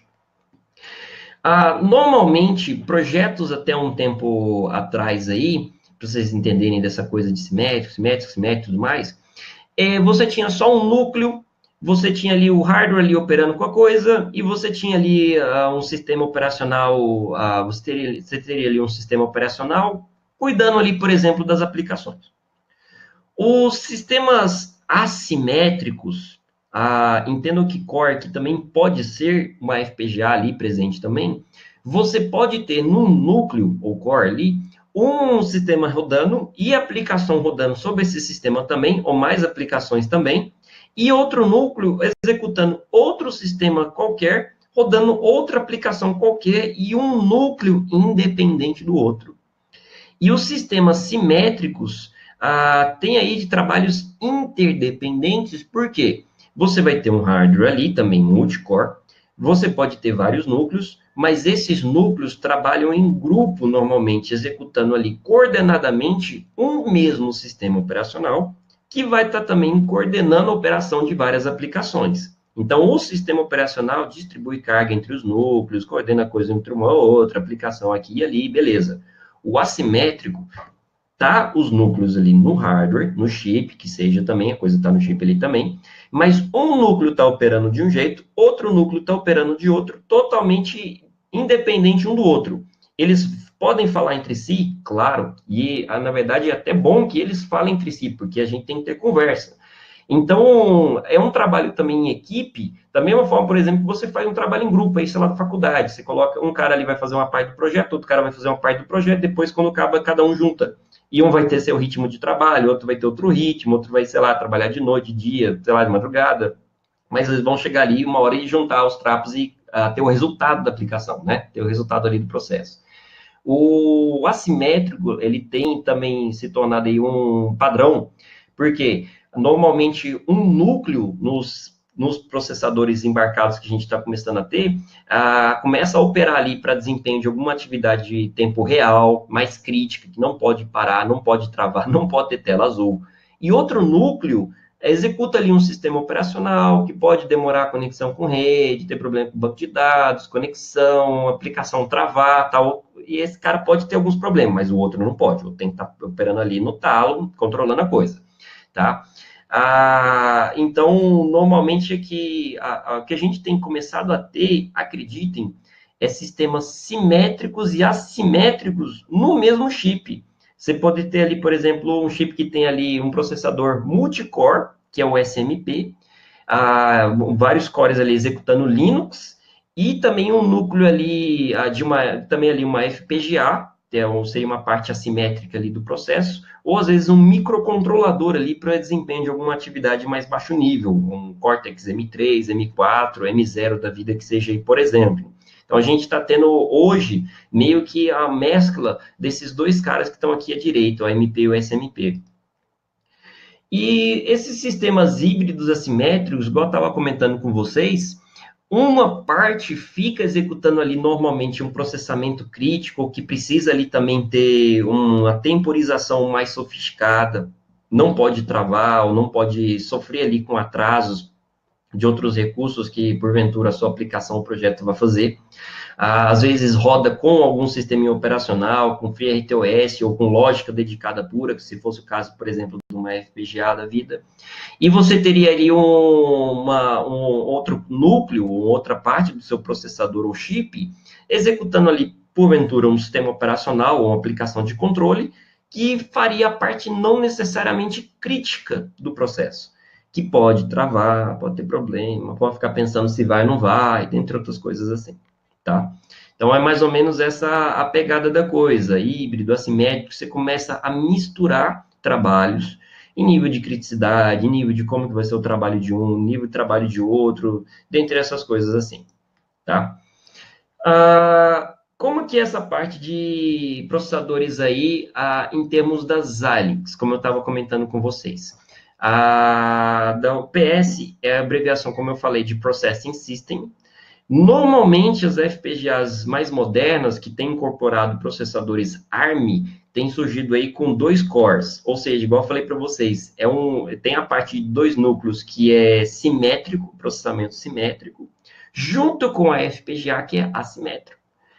Tem ali a parte de FPGA que entra no chamado Programmable Logic, ou PL, por assim dizer, e a comunicação entre o processador e a lógica programável acontece por um barramento chamado AXI, também definido lá por padrão pela ARM, que incorpora ali com o processador e tudo mais. E aí o AXI é a abreviação de Advanced Extensible Interface. Basicamente é uma interface padrão com normalmente mapeamento em memória para um cara falar com o outro e vice-versa. E eles conversam normalmente bem. A não sei se você faz alguma caca na hora de configurar. E por que eu falei que são 2 cores em média? Por quê? Algumas FPGAs mais parrudas têm processador ARM ali nativo com 4 núcleos, com 6 núcleos, com mais núcleos também, acreditem. E outras, como por exemplo a Mini Z com a Zinc mais humildezinha aqui, tem um núcleo só. Mas, gente, dependendo do projeto, tá mais que suficiente, tá? Tá mais que suficiente. Você não precisa ali pegar sei lá, o 300 de Esparta ali para fazer alguma coisa, tá bom? Você tem que pensar na necessidade da coisa ali também, tá? E exemplo de fluxo de operação, para vocês entenderem então, beleza? Falei ali de FPGA, de lógica, que você descreve, que vira o circuito, que desempenha a função, que desempenha a ação, que faz alguma coisa, e vai ali fazer alguma forma de controle, processo, de sinal e tudo mais, né? Juntando os dois mundos, a parte de Processing System é capaz de executar ali uma aplicação mesmo que se escreve, por exemplo, em C, faz ali, seja em Linux, seja nativo, né, o bare metal, e aí vai receber ali alguma entrada de sinal, entrada de eventos, entrada de alguma coisa que você está executando ou processando. Beleza. Aí, a parte grossa de processamento, vamos supor, que você está recebendo ali frames de imagem. E às vezes você precisa aplicar algum filtro. E esse filtro aí, feito, por exemplo, numa imagem, sei lá, de 5 megapixels, que dá uma baita, quem não sabe, imagens são matrizes. E quando você vai fazer processamento de imagens, recurso aí adotado em visão computacional, você faz muitas operações em matrizes, que são as imagens. E são operações computacionalmente pesadas, por conta exatamente de você mexer com matrizes de dimensões bem elevadas, quanto maior a resolução das imagens que você está mexendo. E as FPGAs conseguem lidar com isso com relativa facilidade, dada a forma aí que você consegue arquitetar o sistema, eles se ordenar ali, paralelizar a coisa, outras conversas desse tipo. E aí, por exemplo, chega aqui quadro de imagem, vamos supor, você está ali pegando uma webcam, por exemplo, captura ali um quadro, você vai fazer ali alguns filtros, alguma coisa para você identificar, sei lá, rosto. Você manda o grosso do processo para a FPGA para aplicar ali filtro, transformação de cor, coisa aqui, coisa ali, de borda, negócio, de padrão. Cara, dá para você fazer o que você quiser ali. E aí, ela vai fazer isso muito rápido mesmo. E vai te devolver o resultado, e você continua a execução do programa a partir ali do resultado que a FPGA te deu. E aí, em vez de você fazer, às vezes, um processo aqui que te tomaria um tempo ali a mais da CPU rodando aquele processo, você manda para a FPGA, ela faz o grosso da coisa, te devolve aquilo mais mastigado em muito menos tempo, acredite, muito menos tempo, e teu programa roda com maior fluidez. E isso, seja para aplicações de controle e automação, seja até para usuário final, o que quer que seja, dá uma diferença lascada. Por quê? Vai ser a diferença entre você fazer o movimento aqui e a aplicação demorar até ali para entender o que está acontecendo, e você está agindo e movimentando e a coisa conseguindo processar, acompanhando a ação da coisa. Seja imagem, som, todo tipo de recurso de processamento. Os componentes necessários, normalmente, para mexer com essas FPGA SOC em Xilinx, são esses 3. A saber, não necessariamente obrigatório, o PETA Linux, que é o Linux que é executado nessas FPGAs SOCs da Xilinx. E por quê? Você pode ou não estar rodando Linux na FPGA. Dá para você rodar nativão mesmo, hardcore ali, um programa C, no ARM, interfaceando com a FPGA e fazendo a tua aplicação rodar. E vai funcionar? Vai. Aí você vai ter que ponderar ali depois se isso atende teu projeto ou não atende, o que você consegue fazer com isso. E obrigatório para desenvolver com essas FPGAs é o Vivado Design Suite, que serve para mexer com FPGAs Spartan, que seja FPGA zona pura, é o Vivado. O Vivado é o que mexe com a parte da lógica digital da FPGA. O Vivado ali à esquerda é a ferramenta da Xilinx que faz realmente o grosso ali da FPGA, o bloco, a ligação dos componentes, interface de sinais, toda sorte de coisas que você tiver ali dentro. O Xilinx SDK é para desenvolvimento de aplicações em C, ou C++, que você vai jogar no bloco de processamento, no Processing System. Normalmente, tá, gente? Dá para você carregar o Microblaze, que é o softcore da Xilinx, e usar o Xilinx SDK para, por exemplo, programar esse Microblaze da Xilinx. Ou dá para você programar o ARM e tudo mais. Você sai fazendo aí a brincadeira de Lego aí, por exemplo, juntando os blocos, programando todo mundo. Mas, em suma, é esse trio sensação. Se você quer mexer com o estado da arte para FPGAs aí da Xilinx. Você vai mexer com Altera, por exemplo, aí é outro conjunto de ferramentas, outro conjunto, tá, gente?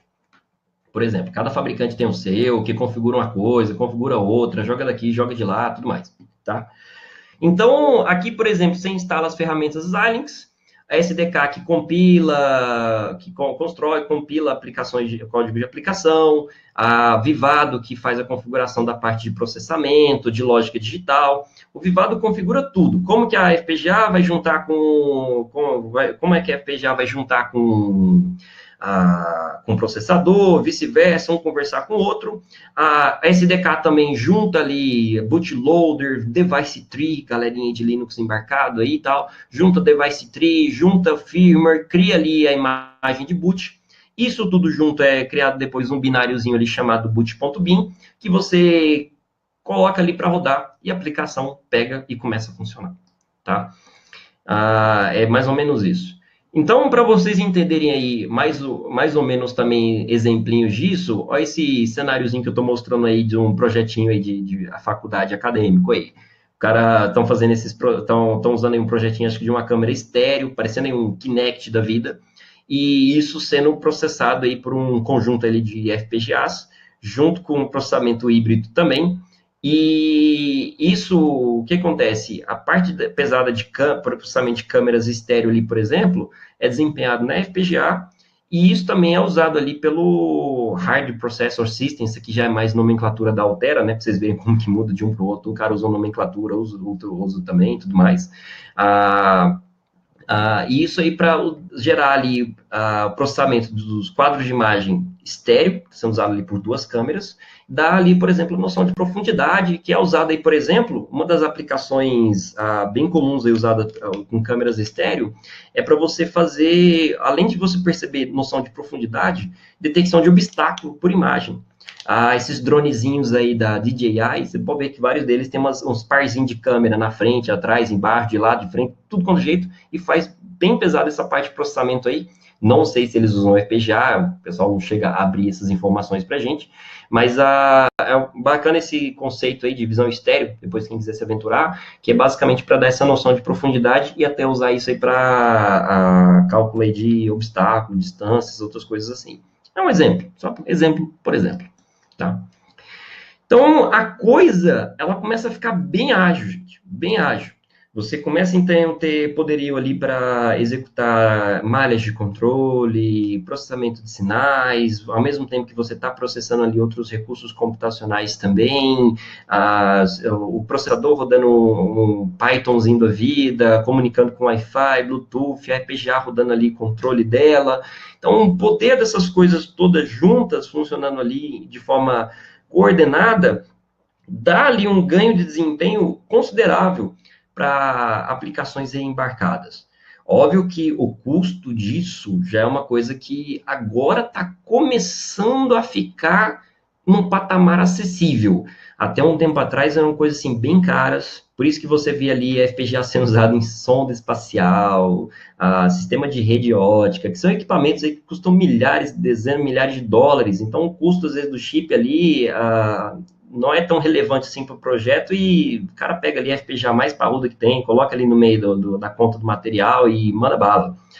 Mas dependendo do projeto de automação, às vezes pode ser inviável. Você pegar, às vezes, um chip, que só o chip custa $100, por exemplo, né? Então, são coisas a serem ponderadas, e agora está começando a entrar num patamar aí que dá para conversar e negociar. Então, começa a ficar um pouco mais disseminada a tecnologia. Isso não era uma coisa tão disseminada assim até um tempo atrás, tá? A plaquinha que eu vou usar aqui rapidamente para demonstrar aqui, por exemplo, é a Avnet Mini-Z. É uma das placas de entrada aí para embarcados com o FPGA SoC que tem no mercado. Se eu não estiver enganado, ela deve estar aí disponível por uns quase $90. Se eu não estiver enganado, eu acho que é algo assim. Acredite, é um preço barato para essas FPGAs, que normalmente é $180, $200, essas com FPGA SoC. Então, além disso, essa mini Z, ela vem com Wi-Fi, Bluetooth, sensor, o debugger, um monte de coisa integrada. É pequeno, mas os caras colocaram uma placa bem densa ali de componente. Para vocês terem noção aí de componentes que vem nessa mini Z, como eu falei, ela tem Wi-Fi, Bluetooth, JTAG para fazer debug, tem ali conector também para JTAG externo, USB, a fonte de alimentação, interface ali de botão, switch, LED, sempre tem que ter LED, LED é mandatório. Tem memória flash eMMC, se eu não estiver enganado, eu acho que é 8 GB, controle de energia, memória QSPI, conector padrão Arduino Uno R1, para você usar Shield, reset, PMOD, conectores PMOD, ela tem microfone, acelerômetro, sensor de temperatura, memória DDR3 e o Zinc. É muita coisa, é coisa pra caramba aqui. Você vê que é uma placa bem densa. E aí, aqui como as coisas estão interconectadas, né? Sistema microfone, I2C aqui para comunicação com sensor, acelerômetro, temperatura, sistema de clock, fonte de alimentação. Isso aqui, depois, quem tiver curiosidade, tem a documentação completa, que determina como cada cara está ligado, como que inicia, como comunica, interface e outras coisas mais. Que ali, ó, memória, 8 GB mesmo de memória MC. Como cada um tá ligado, que no andar da carruagem, brincando ali um pouco mais sério com a coisa, às vezes ali você tem que fazer uma brincadeira um pouco mais sofisticada, ali, tá? Ver, mexer, mudar sinais, fazer outras coisas assim, tá? Vamos ver aqui se vai dar certo, fazer uma demonstraçãozinha. Se o tempo puxar, aí depois, quem sabe, qualquer coisa eu faço no meu canal do YouTube, mais alguns videozinhos. Na verdade, eu tô devendo uns videozinhos aí para fazer umas coisinhas aí do tipo mais legais. Mas faço a continuação depois disso. E acreditem, eu vou depois demonstrar isso, mostrar funcionando. Vamos ver aqui se vai dar certo de eu mostrar e configurar como que seria rapidamente uma integração para fazer, por exemplo, a minha mini Z interfacear com sensor de temperatura e umidade, da forma que eu vou carregar um programa para ler esses dados de sensor na unidade processadora ARM, vou configurar aqui um bloco, um controlador I2C na parte FPGA da Zinc, e aí eu vou conectar o sensor aqui nesses bloquinhos PMOD, que fala I2C, e a FPGA vai fazer o encaminhamento das informações para mim, por exemplo. Vamos ver se vai dar certo. Vamos ver. Aqui, deixa eu compartilhar minha tela com vocês. Agora é a hora que a Lady Murphy pode comer solta, cara. Nossa Senhora. Espero que vocês estejam vendo aqui minha telinha do Zinc. Do Zinc não, do Xilinx SDK. Bom, essa aqui é a interfacezinha de desenvolvimento de código da Xilinx. Eu vou usar uma estrutura de hardware já previamente montada, porque não vai dar tempo de eu montar uma aqui passo a passo. Né? Levaria uns 15, 20 minutinhos só para eu fazer essa montagem passo a passo do bloco de hardware. Como é que seria? De eu fazer a coisa ali na FPGA, configurando os blocos de 2C, só essa parte aí já tomaria um tempinho. Vou criar aqui, deixa eu ver,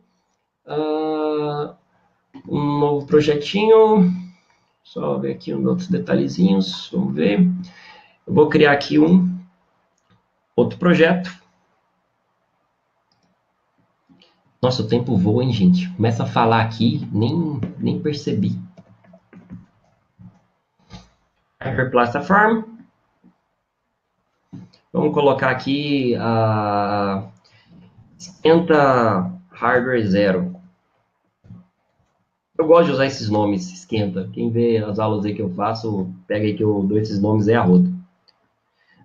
Deixa eu pegar aqui mais ou menos onde que eu coloquei. Eu acho que foi aquele seu FPGA, foi. Deixa eu pegar aqui. Tem um um wrapper, que é um documento, um arquivo de configuração que eu tenho que passar aqui para o SDK. Só um momentinho aqui que eu estou caçando ele. Achei. Aqui o caminho completo. Vamos colocar aqui. Esse System Wrapper. Coloquei aqui, beleza. Dá um Finish Him. Meia hora para configurar. Isso que minha máquina aqui é um Core i7 Motherfucker com SSD. Então, ele vai carregar aqui essa configuração para a gente. Deixa eu fechar esse Welcome, Maguito. Isso aqui, pessoal, é toda a parte de configuração pré-montada para fazer um setupzinho aqui de I2C com o bloco de FPGA. Então, esse HDF, quem viu agora há pouco eu carregando, é mais ou menos a referência de bloco lógico que eu vou carregar e usar na FPGA. Então, ele fala que tudo quanto é coisa, banco de memória, lembra que eu falei para vocês que a comunicação usando o mapeamento em memória? Então, todo bloco que a FPGA tem um elemento base e um endereço base e um endereçamento alto ali, que é onde acaba ali o intervalo de memória da coisa. Tudo, timer, SPI, energia, I2C, que a gente vai usar, o mapa aqui, ó. É esse cara que a gente vai usar aqui para conversar com o sensorzinho daqui a pouco. Ele vai falar por EXI, para a gente interfacear entre o processador e lá FPGAzita, tá? Beleza, vamos lá, tô com a colinha rápida aqui só para passar menos vergonha, porque normalmente quando a lei de Murphy come solta, a gente tenta deixar a coisa um pouco mais preparada. Eu vou só mostrar aqui para vocês, rapidez, como que é mais ou menos o bloco lógico que a gente vai carregar. Deixa eu ver aqui se eu consigo mostrar para vocês, vai aparecer, deixa eu ver aqui, aqui. Esse é o bloquinho que a gente vai estar trabalhando na Zinc agora. Tem aqui o Zinc como Processing System, tem o bloquinho aqui de comunicação com unidade de processamento, controle de reset, interrupção, outras coisas assim. Aqui também fala sinalzinho de RQ, EXI. E o bloco de periférico aqui que a gente vai usar como parte do controlador aqui de I2C. Então, isso aqui como um todo é o que vai fazer o nosso controle aqui da aplicação para funcionar. Beleza, esses são os blocos, é a parte que vai ser carregada na FPGA, tudo aqui junto vai ser carregado, porque ele pegou aquele HDF aqui junto para jogar na coisa também.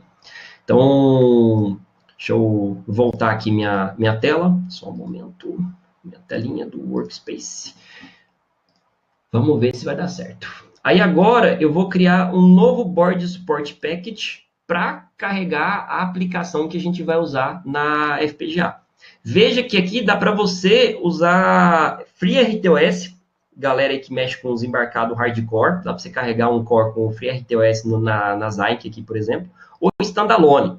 Então veja que a gente vai criar uma aplicação standalone, eu não estou usando o Linux embarcado, o cara A4, as coisas outras aqui não. Vai ser embarcadão hardcore ali no Linux, tá?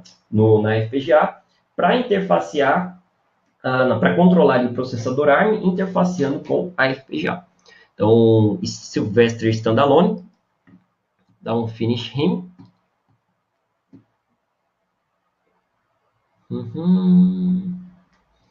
Aí agora ele vai perguntar questões aqui de configuração. A gente vem aqui no nosso Standalone. Deixa eu dar uma olhadinha aqui onde que nós vamos mexer. Aqui no STD-Out, vamos ver... Eu estou usando o PSWART 0, vou mexer para 1, STD-Out. STD-In, eu vou colocar 1 também. É o ART de debug que a gente está colocando aqui, para poder ver as mensagens aparecendo no console.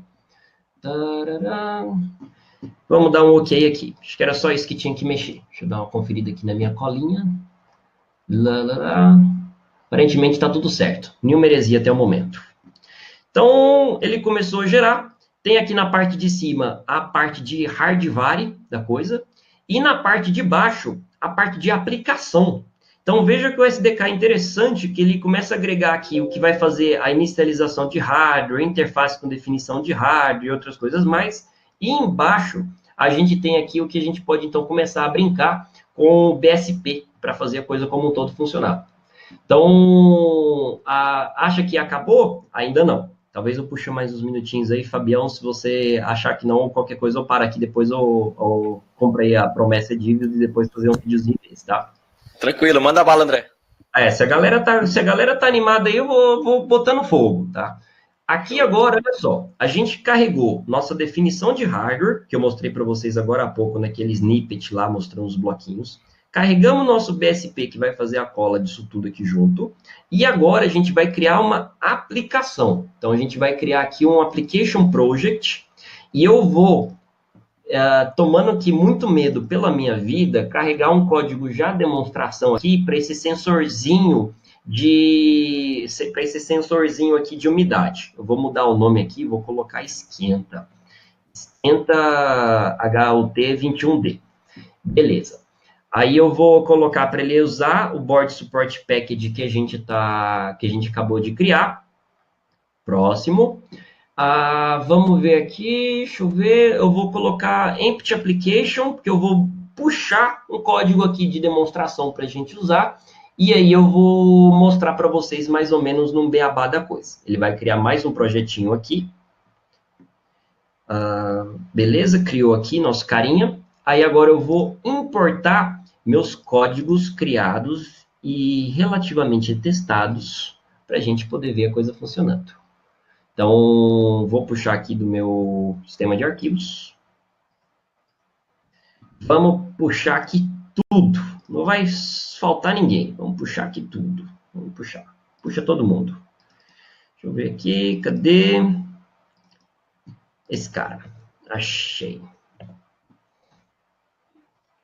Vamos aqui. Marca tudo. Vem todo mundo aqui para o diretório. Vai ver todo mundo. Não vai passar ninguém aqui. Vai ficar sem ninguém.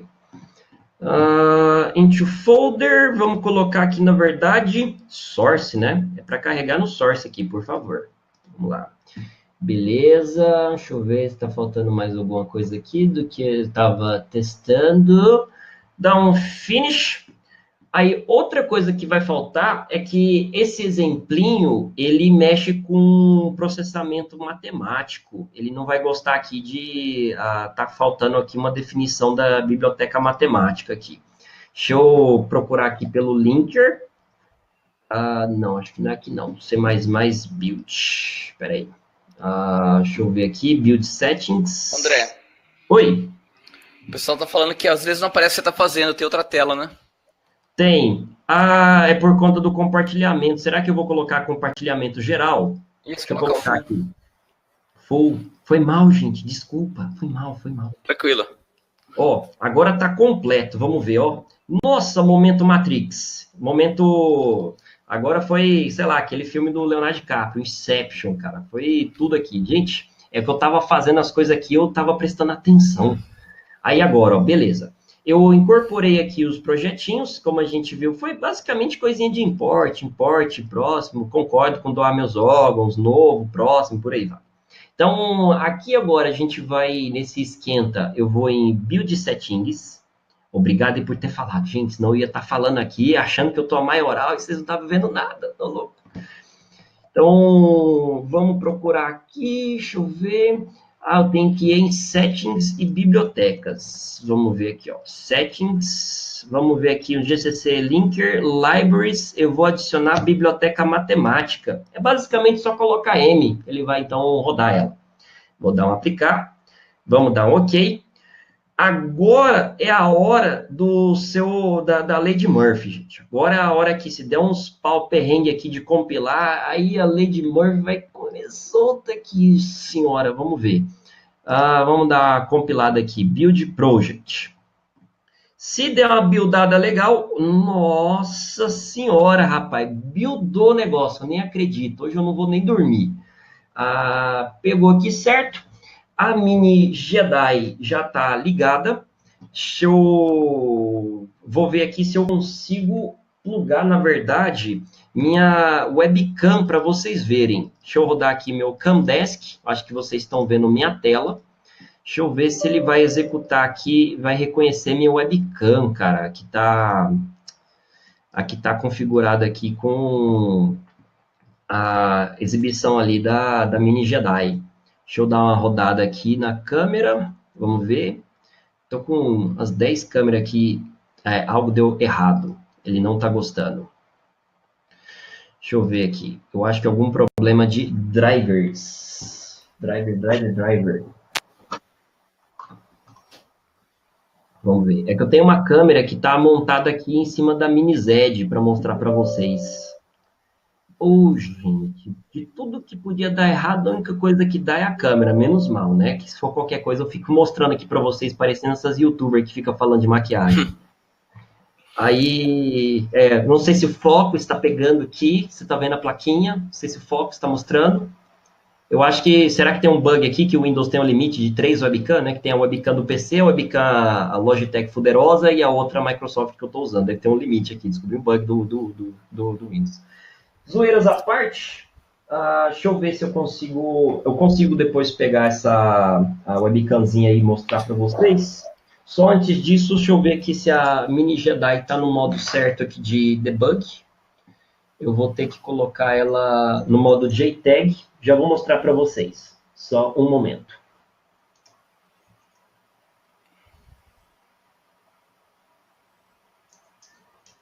Bem que a galera avisou. Ó, a câmera está mostrando, ó, vamos ver. Essa aqui é a Mini Z. André. Oi. Tem como você descompartilhar a tela? E aí a sua tela fica maior. Tá bom. Vamos lá, vamos voltar aqui. Para mostrar a placa.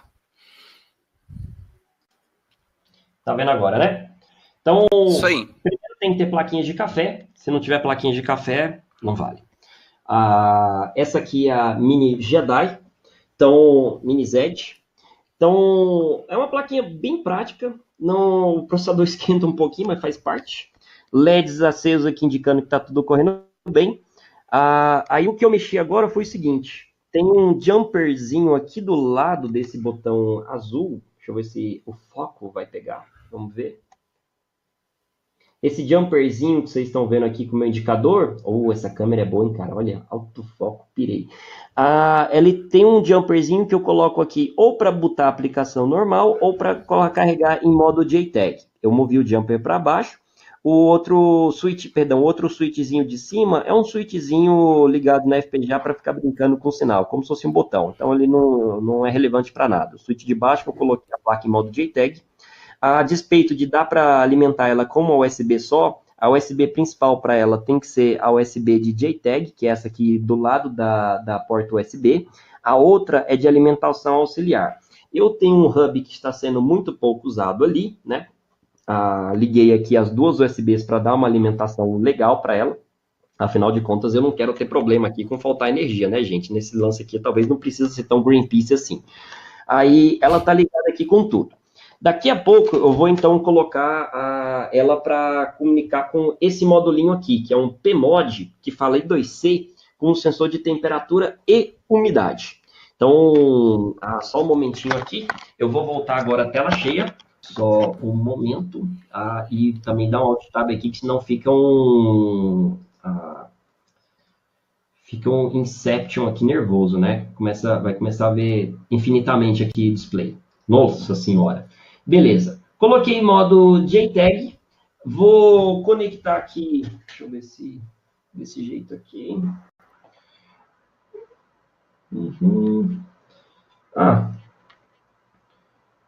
Eu vou colocar para funcionar. Vamos ver aqui. A aplicação, vocês estão vendo na tela. Vamos ver se apareceu tudo certo. Eu vou abrir aqui meu gerenciador de dispositivos. Vamos ver aqui a porta serial da Mini Z, que ela deve ter assumido. Apareceu aqui. Duas portas seriais, por quê? Uma de comunicação e outra de debug. Tá? Acho que eu vou usar aqui, pela recomendação deles, talvez eu normalmente usar a segunda porta COM criada. Então, a 24 que eu vou usar daqui a pouco. Vamos ver aqui.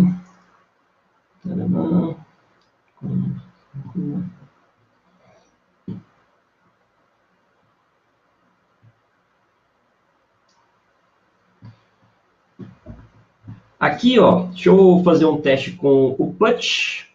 Mas não tem o PUT, eu tenho o Modbus externo. Não, acho que na verdade qualquer porta serial talvez vai funcionar. Deixa eu fazer um teste aqui rápido. Estou pensando alto. Vamos ver se a porta com 24 vai pegar. Pegou. Olha só, a minha plaquinha aqui, ela tá falando o console Linux que está gravado nela. Então, o que vocês estão vendo aqui na minha tela é o Peta Linux, que já eu tinha gravado, fazendo umas brincadeirinhas nela, tal. Pra vocês verem aqui, até que tá rodando aqui, ó, CatProc, CPU Info. É o Linuxzinho que tá rodando ali das Xilinx aqui, ó, Xilinx Platform. Só que quando eu gravar aqui a FPGA pelo SDK, esse Linux aqui vai morrer. Ele vai dar luz à FPGA gravada com o processador gravado, todo mundo funcionando junto. Por quê? Na SDK, igual vocês estão vendo aqui, eu estou carregado com hardware definition aqui, com wrapper bit. Vocês estão vendo esse arquivinho aqui, .bit. Espero que esteja mostrando aí na apresentação. Esse cara é o que vai ser carregado na FPGA.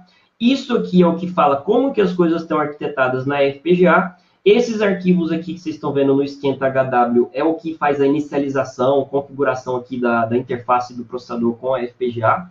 E aí o BSP é o que configura aqui o processador, a parte toda para operar do sistema base. E a nossa aplicação que vai fazer aqui o controle da interface VA2C com sensorzinho de temperatura e umidade, por exemplo. Então eu vou clicar aqui em Xilinx Tools, vamos ver aqui. Vamos ver aqui, Program FPGA. Eu estou escolhendo aqui o esquenta HW, conexão, vou colocar local, deixa ele detectar automático. Viu aqui, ó, System Wrapper. Ele vai colar, ele vai pegar aqui o System Wrapper Bit, isso aqui que vai ser gravado na FPGA. Deixa eu ver se tem mais alguma coisa aqui para eu fazer, para não cometer nenhuma heresia. Acho que é só isso. Manda bala. Vamos ver se vai gravar. Cruza os dedos. Acessa tudo aqui, rapaz. Seja feliz. Pode acessar. Aqui comigo não tem miséria, não. Olha só, rapaz. Configurou. Será que mudou alguma coisa aqui? Vamos ver. Só falta não ter configurado. Tá. Eu gravei a FPGA, tá? Então, vocês estão vendo aqui, eu gravei o bloco lógico. Agora eu vou aqui na minha aplicação, vou com o botão direito, Run As, e aí eu vou colocar Launch on Hardware. Então, esse cara vai gravar o processador agora. Cruza os dedos também. Vamos ver. Olha só. Tá indo, rapaz do céu. Nossa Senhora. Olha, tá rodando. Rapaz, ainda bem que deu para fazer o ensaio desse negócio aqui, que eu tava morrendo de medo dessa lei de Murphy. E aí agora, olha só o que a gente fez, minha gente. Nós gravamos a FPGA com aqueles bloquinhos sensação que vocês viram aqui, eventualmente no próximo YouTube. Eu vou então mostrar essa parte que é um pouco chatinha, configura aqui, bloca aqui e tudo mais. Isso aqui é um nível um pouco mais alto da parte de hardware reconfigurável, por quê? Você começa a brincar de Lego. Você vai e configura esse cara para funcionar com esse clock, com essa memória, com isso aqui, com esse outro bloco que vai falar I2C, com essa frequência, nesse pino. Então, você sai configurando coisas que já estão meio que ali prontas, que vão desempenhar um papel configurado ali na FPGA, e aqui a gente coloca isso para funcionar junto com o processador, num mapeamento em memória que a gente também especifica, com acionamento de interrupção, com outros recursos ali que a gente vai fazer colocar. Então, aqui a gente configurou, então, para operar essa parte lógica, que foi o que a gente gravou agora há pouco, no FPGA Programmer aqui, que a gente veio aqui, ó, pela SDK, a gente programou a FPGA, e a gente programou também a aplicação vídeo que agora ela está aparecendo agora no console. O Linux que tinha aqui morreu, e ele, então, aqui agora pegou o sensor de temperatura e umidade. Se eu digitar aqui 4 e mostrar aqui temperatura e umidade, rapaz, não tô nem acreditando que tá pegando aqui o negócio. Ele tá lendo a temperatura e umidade do sensor HTU21D conectado à unidade processadora via o controlador de I2C implementado na FPGA. Então, se eu quisesse um controlador I2C com uma frequência assim, um assado, ou mais controladores, que qualquer que seja, era só eu fazer mais parte desses bloquinhos ligados nas partes que eu quisesse ali, o desempenho dessa interface de sinais na FPGA por sua vez. Deixa eu voltar aqui só para a projeção. Eu vou compartilhar aqui só a telinha de console do MOBA, porque aí agora eu mostro para vocês a placa. Ó. Então, a ligação que eu fiz foi essa aqui, ó. Eu liguei o PMODzinho. Caramba, quase caiu aqui meu microfone aqui e tal. Eu liguei aqui o PMODzinho HTU21D no PMOD aqui, que fala... Esses PMOD é uma plataforminha padrão aqui de comunicação, tem o ART, SPI, 2C, todo tipo de sinal ali que você vai imaginar. Liguei aqui no que foi configurado no Hardware Definition File ali, eu configurei para usar sinais que estão mapeados nesses conectores aqui, por isso que ele não está ligado de cá. Eu fiz a configuração para esse sinal de cá. Como que eu soube disso? A datasheet, eu vi a ligação, o pino que está aqui, o que está usando de cá. E isso, então, está fazendo o quê? Aqui tem uma I2C que está sendo controlada pela parte FPGA da Zinc, que encaminha isso vice-versa para a unidade processadora, e a unidade processadora é capaz de enxergar e conversar com essa I2C representada pela FPGA, pelo mapeamento que a gente fez, e essa interface AXI que a gente viu ali por alto e que está funcionando pelas definições e cabeçalhos que a gente importou. E aí, quando eu coloco aqui, por exemplo, para fazer a leitura aqui, por exemplo, 4, vamos ver, acho que é isso mesmo. Tem bateria também, battery status, heater, tem até aquecedor, louco. Eu não vou testar aquecedor agora não. Vamos colocar aqui o 4. Ele começa então a fazer leitura aqui, dá para ver que, até aproximei meu dedo aqui, ele começa a aumentar a temperatura, né? Não sei que esteja com algum probleminha aqui, vai saber. Beleza, brincadeira. Mas deu para mostrar mais ou menos o exemplo da coisa. Vocês viram assim que, em tese, foi relativamente rápido fazer isso aqui, mas, obviamente, já conhecendo mais ou menos o caminho das pedras, com quem que você vai mexer, o que você vai configurar, o que você vai fazer, não é, assim, 100% trivial. Envolve alguns termos, conceitos e processos, assim, que é para saber. A parte não necessariamente difícil, mas um pouco trabalhosa, é a parte lá das diagraminhas de bloco para ligar coisa e outra. Você tem que saber o que você vai ter que ligar, com quem você vai ter que ligar, o que você vai ter que configurar para a coisa funcionar. Se você, às vezes, ligar uma frequência ali diferente, uma frequência errada, a coisa, às vezes, não vai funcionar direito, vai te dar os dados todos zoados, vai dar uns dados diferentes. Então, por isso que, às vezes, é importante ali saber configurar a coisa como parte ali do processo que tem que assumir. Beleza? Então, agora vamos voltar para a apresentação, que agora é a saideira. Vamos lá, deixa eu voltar aqui, slide presentation. Cadê aqui? FPGA. Vamos lá para quase dos últimos slides aqui. Deixa eu já colocar aqui para apresentar. Nossa, cheguei aqui até o final praticamente. Coloquei já quase que contato aqui já para vocês, para ele aparecer na tela aqui. Então, opa, passei demais. Ih, caramba, dura quando você aperta aqui 1 milhão de vezes, ele fica variando aqui de uma vez. Vamos ver. Aqui, pronto. A gente parou nessa parte, demonstrei aqui, deu para ver, tipo, acho que deu meia hora mais ou menos. E a gente vai usar essa mini ZED na FPGA 3. Por quê?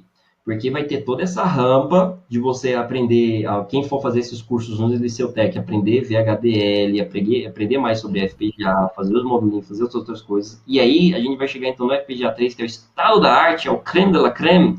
Então a gente vai juntar as duas coisas. Então a gente vai aprender como fazer blocos, as estruturas e arquiteturas que a gente aprendeu com VHDL/FPGA em FPGA 1 e 2, arquitetar isso junto com aplicações e botar tudo junto e misturado para funcionar em FPGAs, tá? Então, mais ou menos em FPGA 2 para FPGA 3, a gente já vai começar a fazer essa migração para usar mini ZED, integrando o processador com FPGA, por exemplo, tá? Então, esse é mais ou menos o nosso roadmap preparado lá para o Liceutec.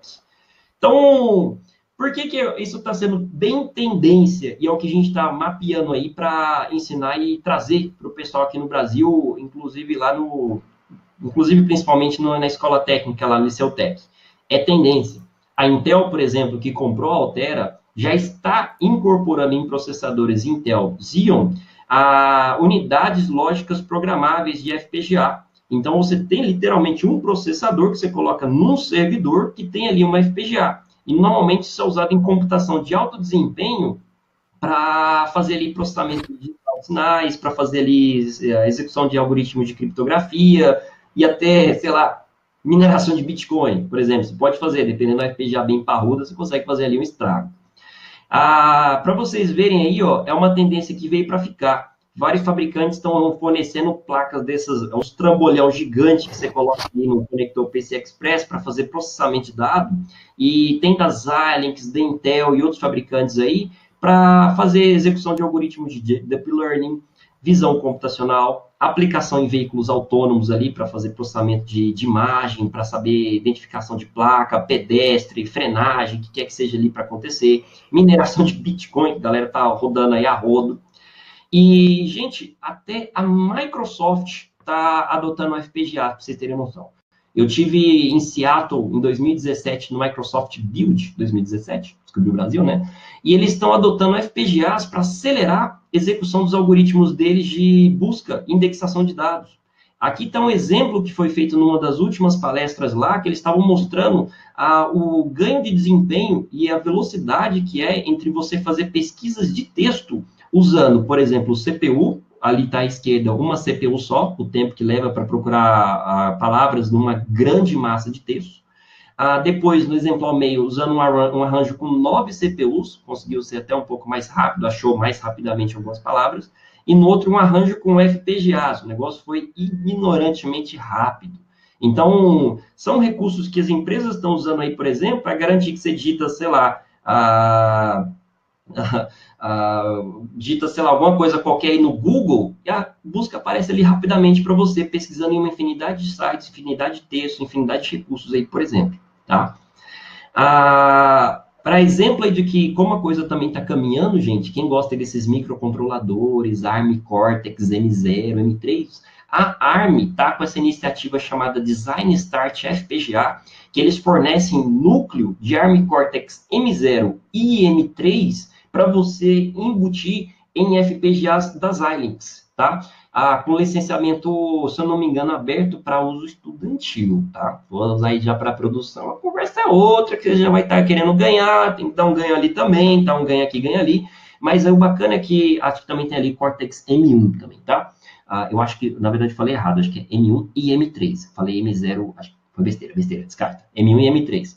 Então, você já tem microcontroladores muito mais sofisticados, capaz de você incorporar isso numa FPGA para executar ali alguma atividade de controle. Exemplo disso seria você pegar aqui a MiniZ e incorporar, por exemplo, tem um Cortex A9 ali rodando Linux e colocar um core desse igual do Design Start que eu estou falando, um M3 rodando aqui na parte de FPGA para alguma malha de controle aí mais crítica, por exemplo. Então, vejam que o negócio começa literalmente, quem é da área de Lego, você vai mexer com FPGA, cara, é Lego lógico. Sai ligando o bloco ali, montando tudo que você puder imaginar. E o Alessandro Cunha, vários outros entusiastas aí de tecnologia, a gente quer que o Brasil tenha cada vez mais um papel importante no cenário, seja local, seja nacional, seja global. Por quê? Lá fora a gente tem especialistas, caras muito bons de lógica programável, de FPGA, de recursos aí de processamento de sinais. E vira e mexe quando algumas empresas aqui chegam em pontos que tem uma complexidade um pouco mais elaborada, tem que importar. Tem que comprar de uma empresa, sei lá, da Noruega, da Inglaterra, sei lá, Dinamarca, normalmente esses países tudo frio aí, que os caras são mais nerd, né? Tem que importar de algum outro lugar aí, a IP, ou lógica, ou licença ali de recursos, por exemplo, para incorporar nos projetos. Paga ali uma nota, interage ali com outros projetos, outras coisas mais. E aí, porque não tem aqui. Então, a gente está com essa iniciativa de começar a ter um trabalho de qualificação para que mais e mais pessoas tenham a capacidade, por exemplo, de atuar, produzir e gerar valor nessa área. E agregando valor aqui para o Brasil ter um papel mais importante aí no meio tecnológico, tá? E para quem está acompanhando aí o webinar, a gente ficou sabendo aí hoje, aproveitando até sexta de Black Friday, né? O curso de FPGA 1, que vai ser um curso aí de 20 horas de curso lá no Liceu Tech, hoje está com desconto. Quem estava acompanhando aí o site aí do Liceu Tech, o curso estava aí com um preço aí de R$ 1.500, e quem está assistindo aí o webinar hoje está com 20% de desconto e o curso vai sair por R$ 1.200 aí para vocês fazerem esse primeiro módulo de curso, tá, gente? O pessoal do Embarcados está com o link aí para vocês verem detalhes do curso, quem quiser fazer a inscrição também, tá? E o que eu deixo aí hoje para a gente encerrar é isso.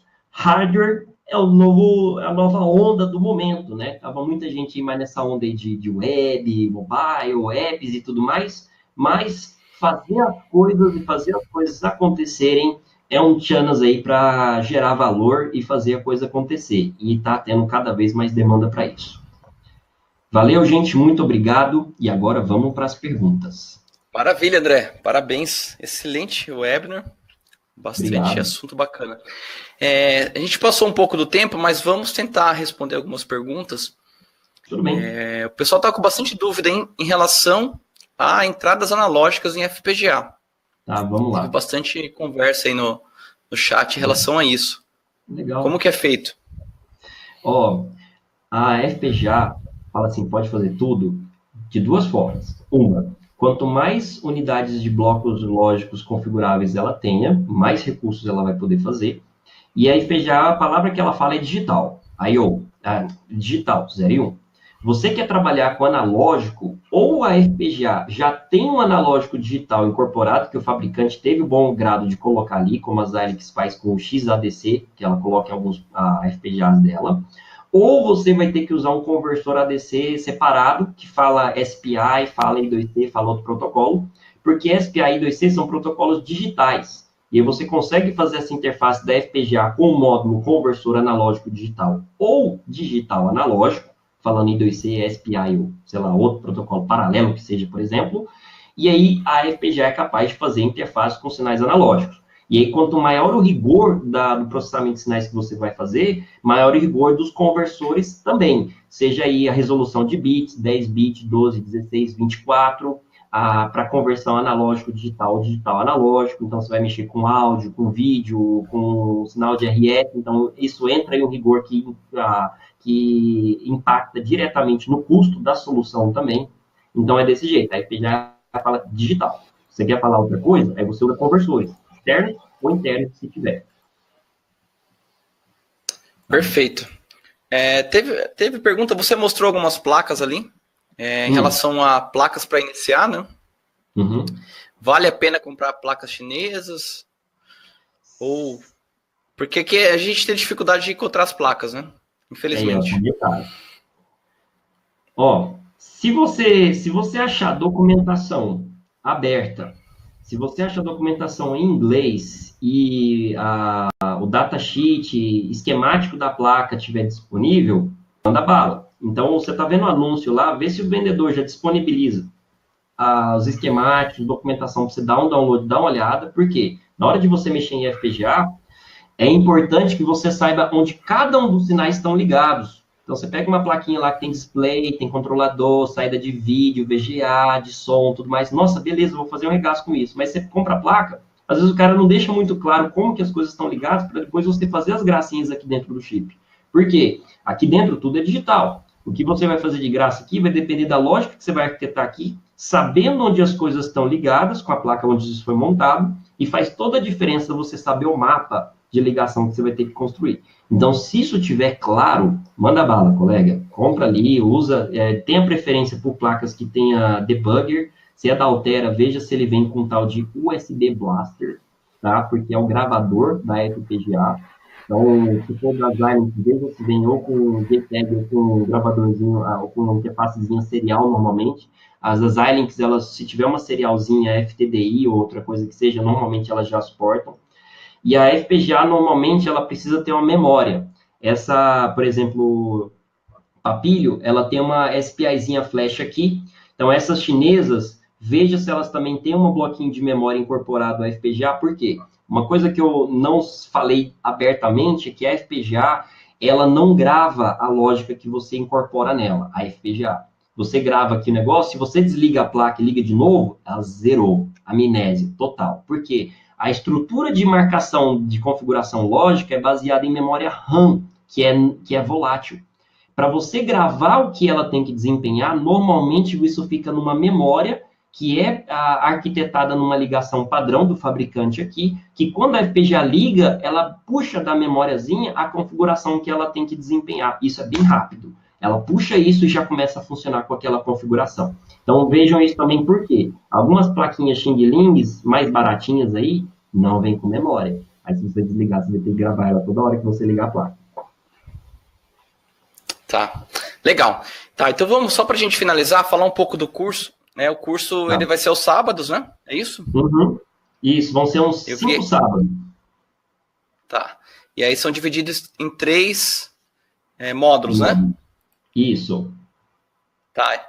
E aí o pessoal, esse curso é totalmente presencial, é isso? O pessoal está com dúvida aqui em relação a quem não pode estar presencialmente. Por enquanto, a gente ainda não pensou em algum módulo EAD ou virtual, tá? Mas essa primeira leva de cursos vai ser presencial, com laboratórios lá que a gente vai ter bastante prática para pôr a mão na massa e pegar a coisa funcionando. Pode ser aí, dependendo de conversas entre eu, o Alessandro e demais envolvidos lá no liceu, que a gente possa vir a pensar em alternativas aí para pessoas de lugares distantes terem acesso a esse conhecimento, mas não posso fazer nenhuma conclusão agora, porque isso não depende só de mim. Perfeito. Não, é isso aí, André. A gente agradece. Eu deixei o link aqui para o pessoal do liceu, dos cursos. Deem uma olhada. Com certeza o pessoal vai passar mais detalhes aí do curso para vocês. Fiquem atentos ao e-mail. E muito obrigado, André, pelo excelente conteúdo aí. O webinar vai ficar gravado, tá? Para quem entrou aí no meio ou perdeu algum ponto, pode rever. Os slides a gente vai enviar pelo e-mail também. E fica aberto o canal de comunicação aí para tirar dúvida. Beleza. Obrigado, André. Obrigado, viu, Fabião? Gente, se vocês quiserem tirar um print rapidão, esses são meus contatos. Vou ter o maior prazer de atender vocês, responder quem tiver qualquer dúvida, questão, comentário, qualquer que seja. Se tiver alguma crítica, eu só peço para respeitar a mãe, por favor, tá? Não tem problema nenhum aí, você pode ter gostado, não ter gostado, achar que eu falar bem, eu falei mal alguma coisa aí, acontece. Então, e críticas são essenciais também. Mas só peço para respeitar a minha mãe, coitado, não tem culpa das coisas que eu faço, não. E aí tá aí nos contatos, que vira e mexe, eu vou estar postando umas coisas legais aí. Tô conversando com o Alessandro, integrando aqui com o pessoal das Xilinx do Brasil também, e espero aí ter resultados muito positivos com esse curso, que a gente espera aí agregar valor tecnológico. Então é isso, gente. Valeu, muito obrigado e até mais. Isso aí, obrigado. Só faltou o drone, hein, André? Só faltou... o drone tá aqui, ó. O Fabião falou, eu mudei a câmera, ó. Eu tenho um dronezinho aqui, que é um ventiladorzinho bem caro, que tá ali pendurado na parede. Esse isso é o aí. drone. Valeu. Boa noite, pessoal. Abraço. Boa noite. Abraço. Tchau.